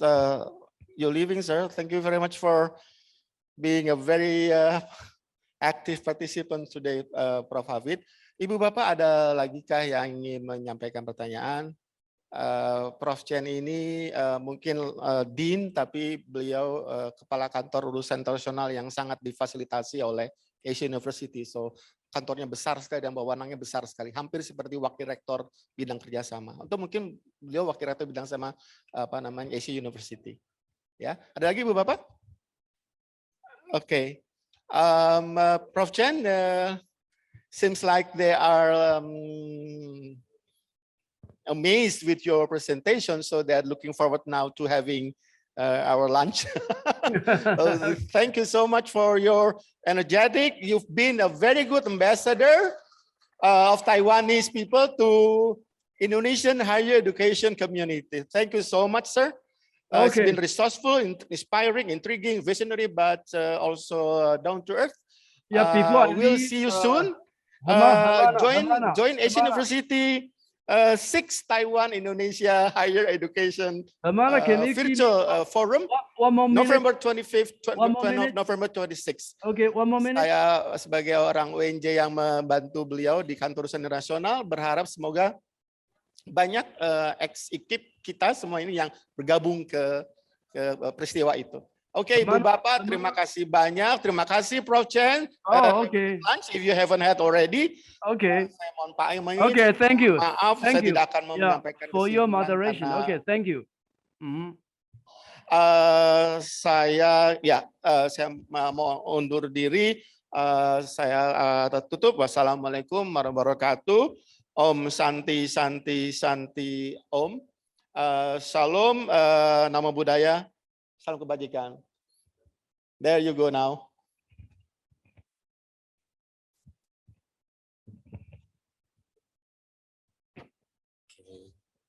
Thank you, Mr. Hermana, for moderating the fourth session. Honorable speaker and guests, ladies and gentlemen, that concludes our agendas on Fakultas Ilmu Pendidikan, Jurusan Ilmu Pendidikan 2021 conference. May everything we've witnessed and discussed be a valuable experience. On behalf of the committee, allow me to express our deepest and sincerest gratitude for your kind participation to this program. Thank you and have a good day.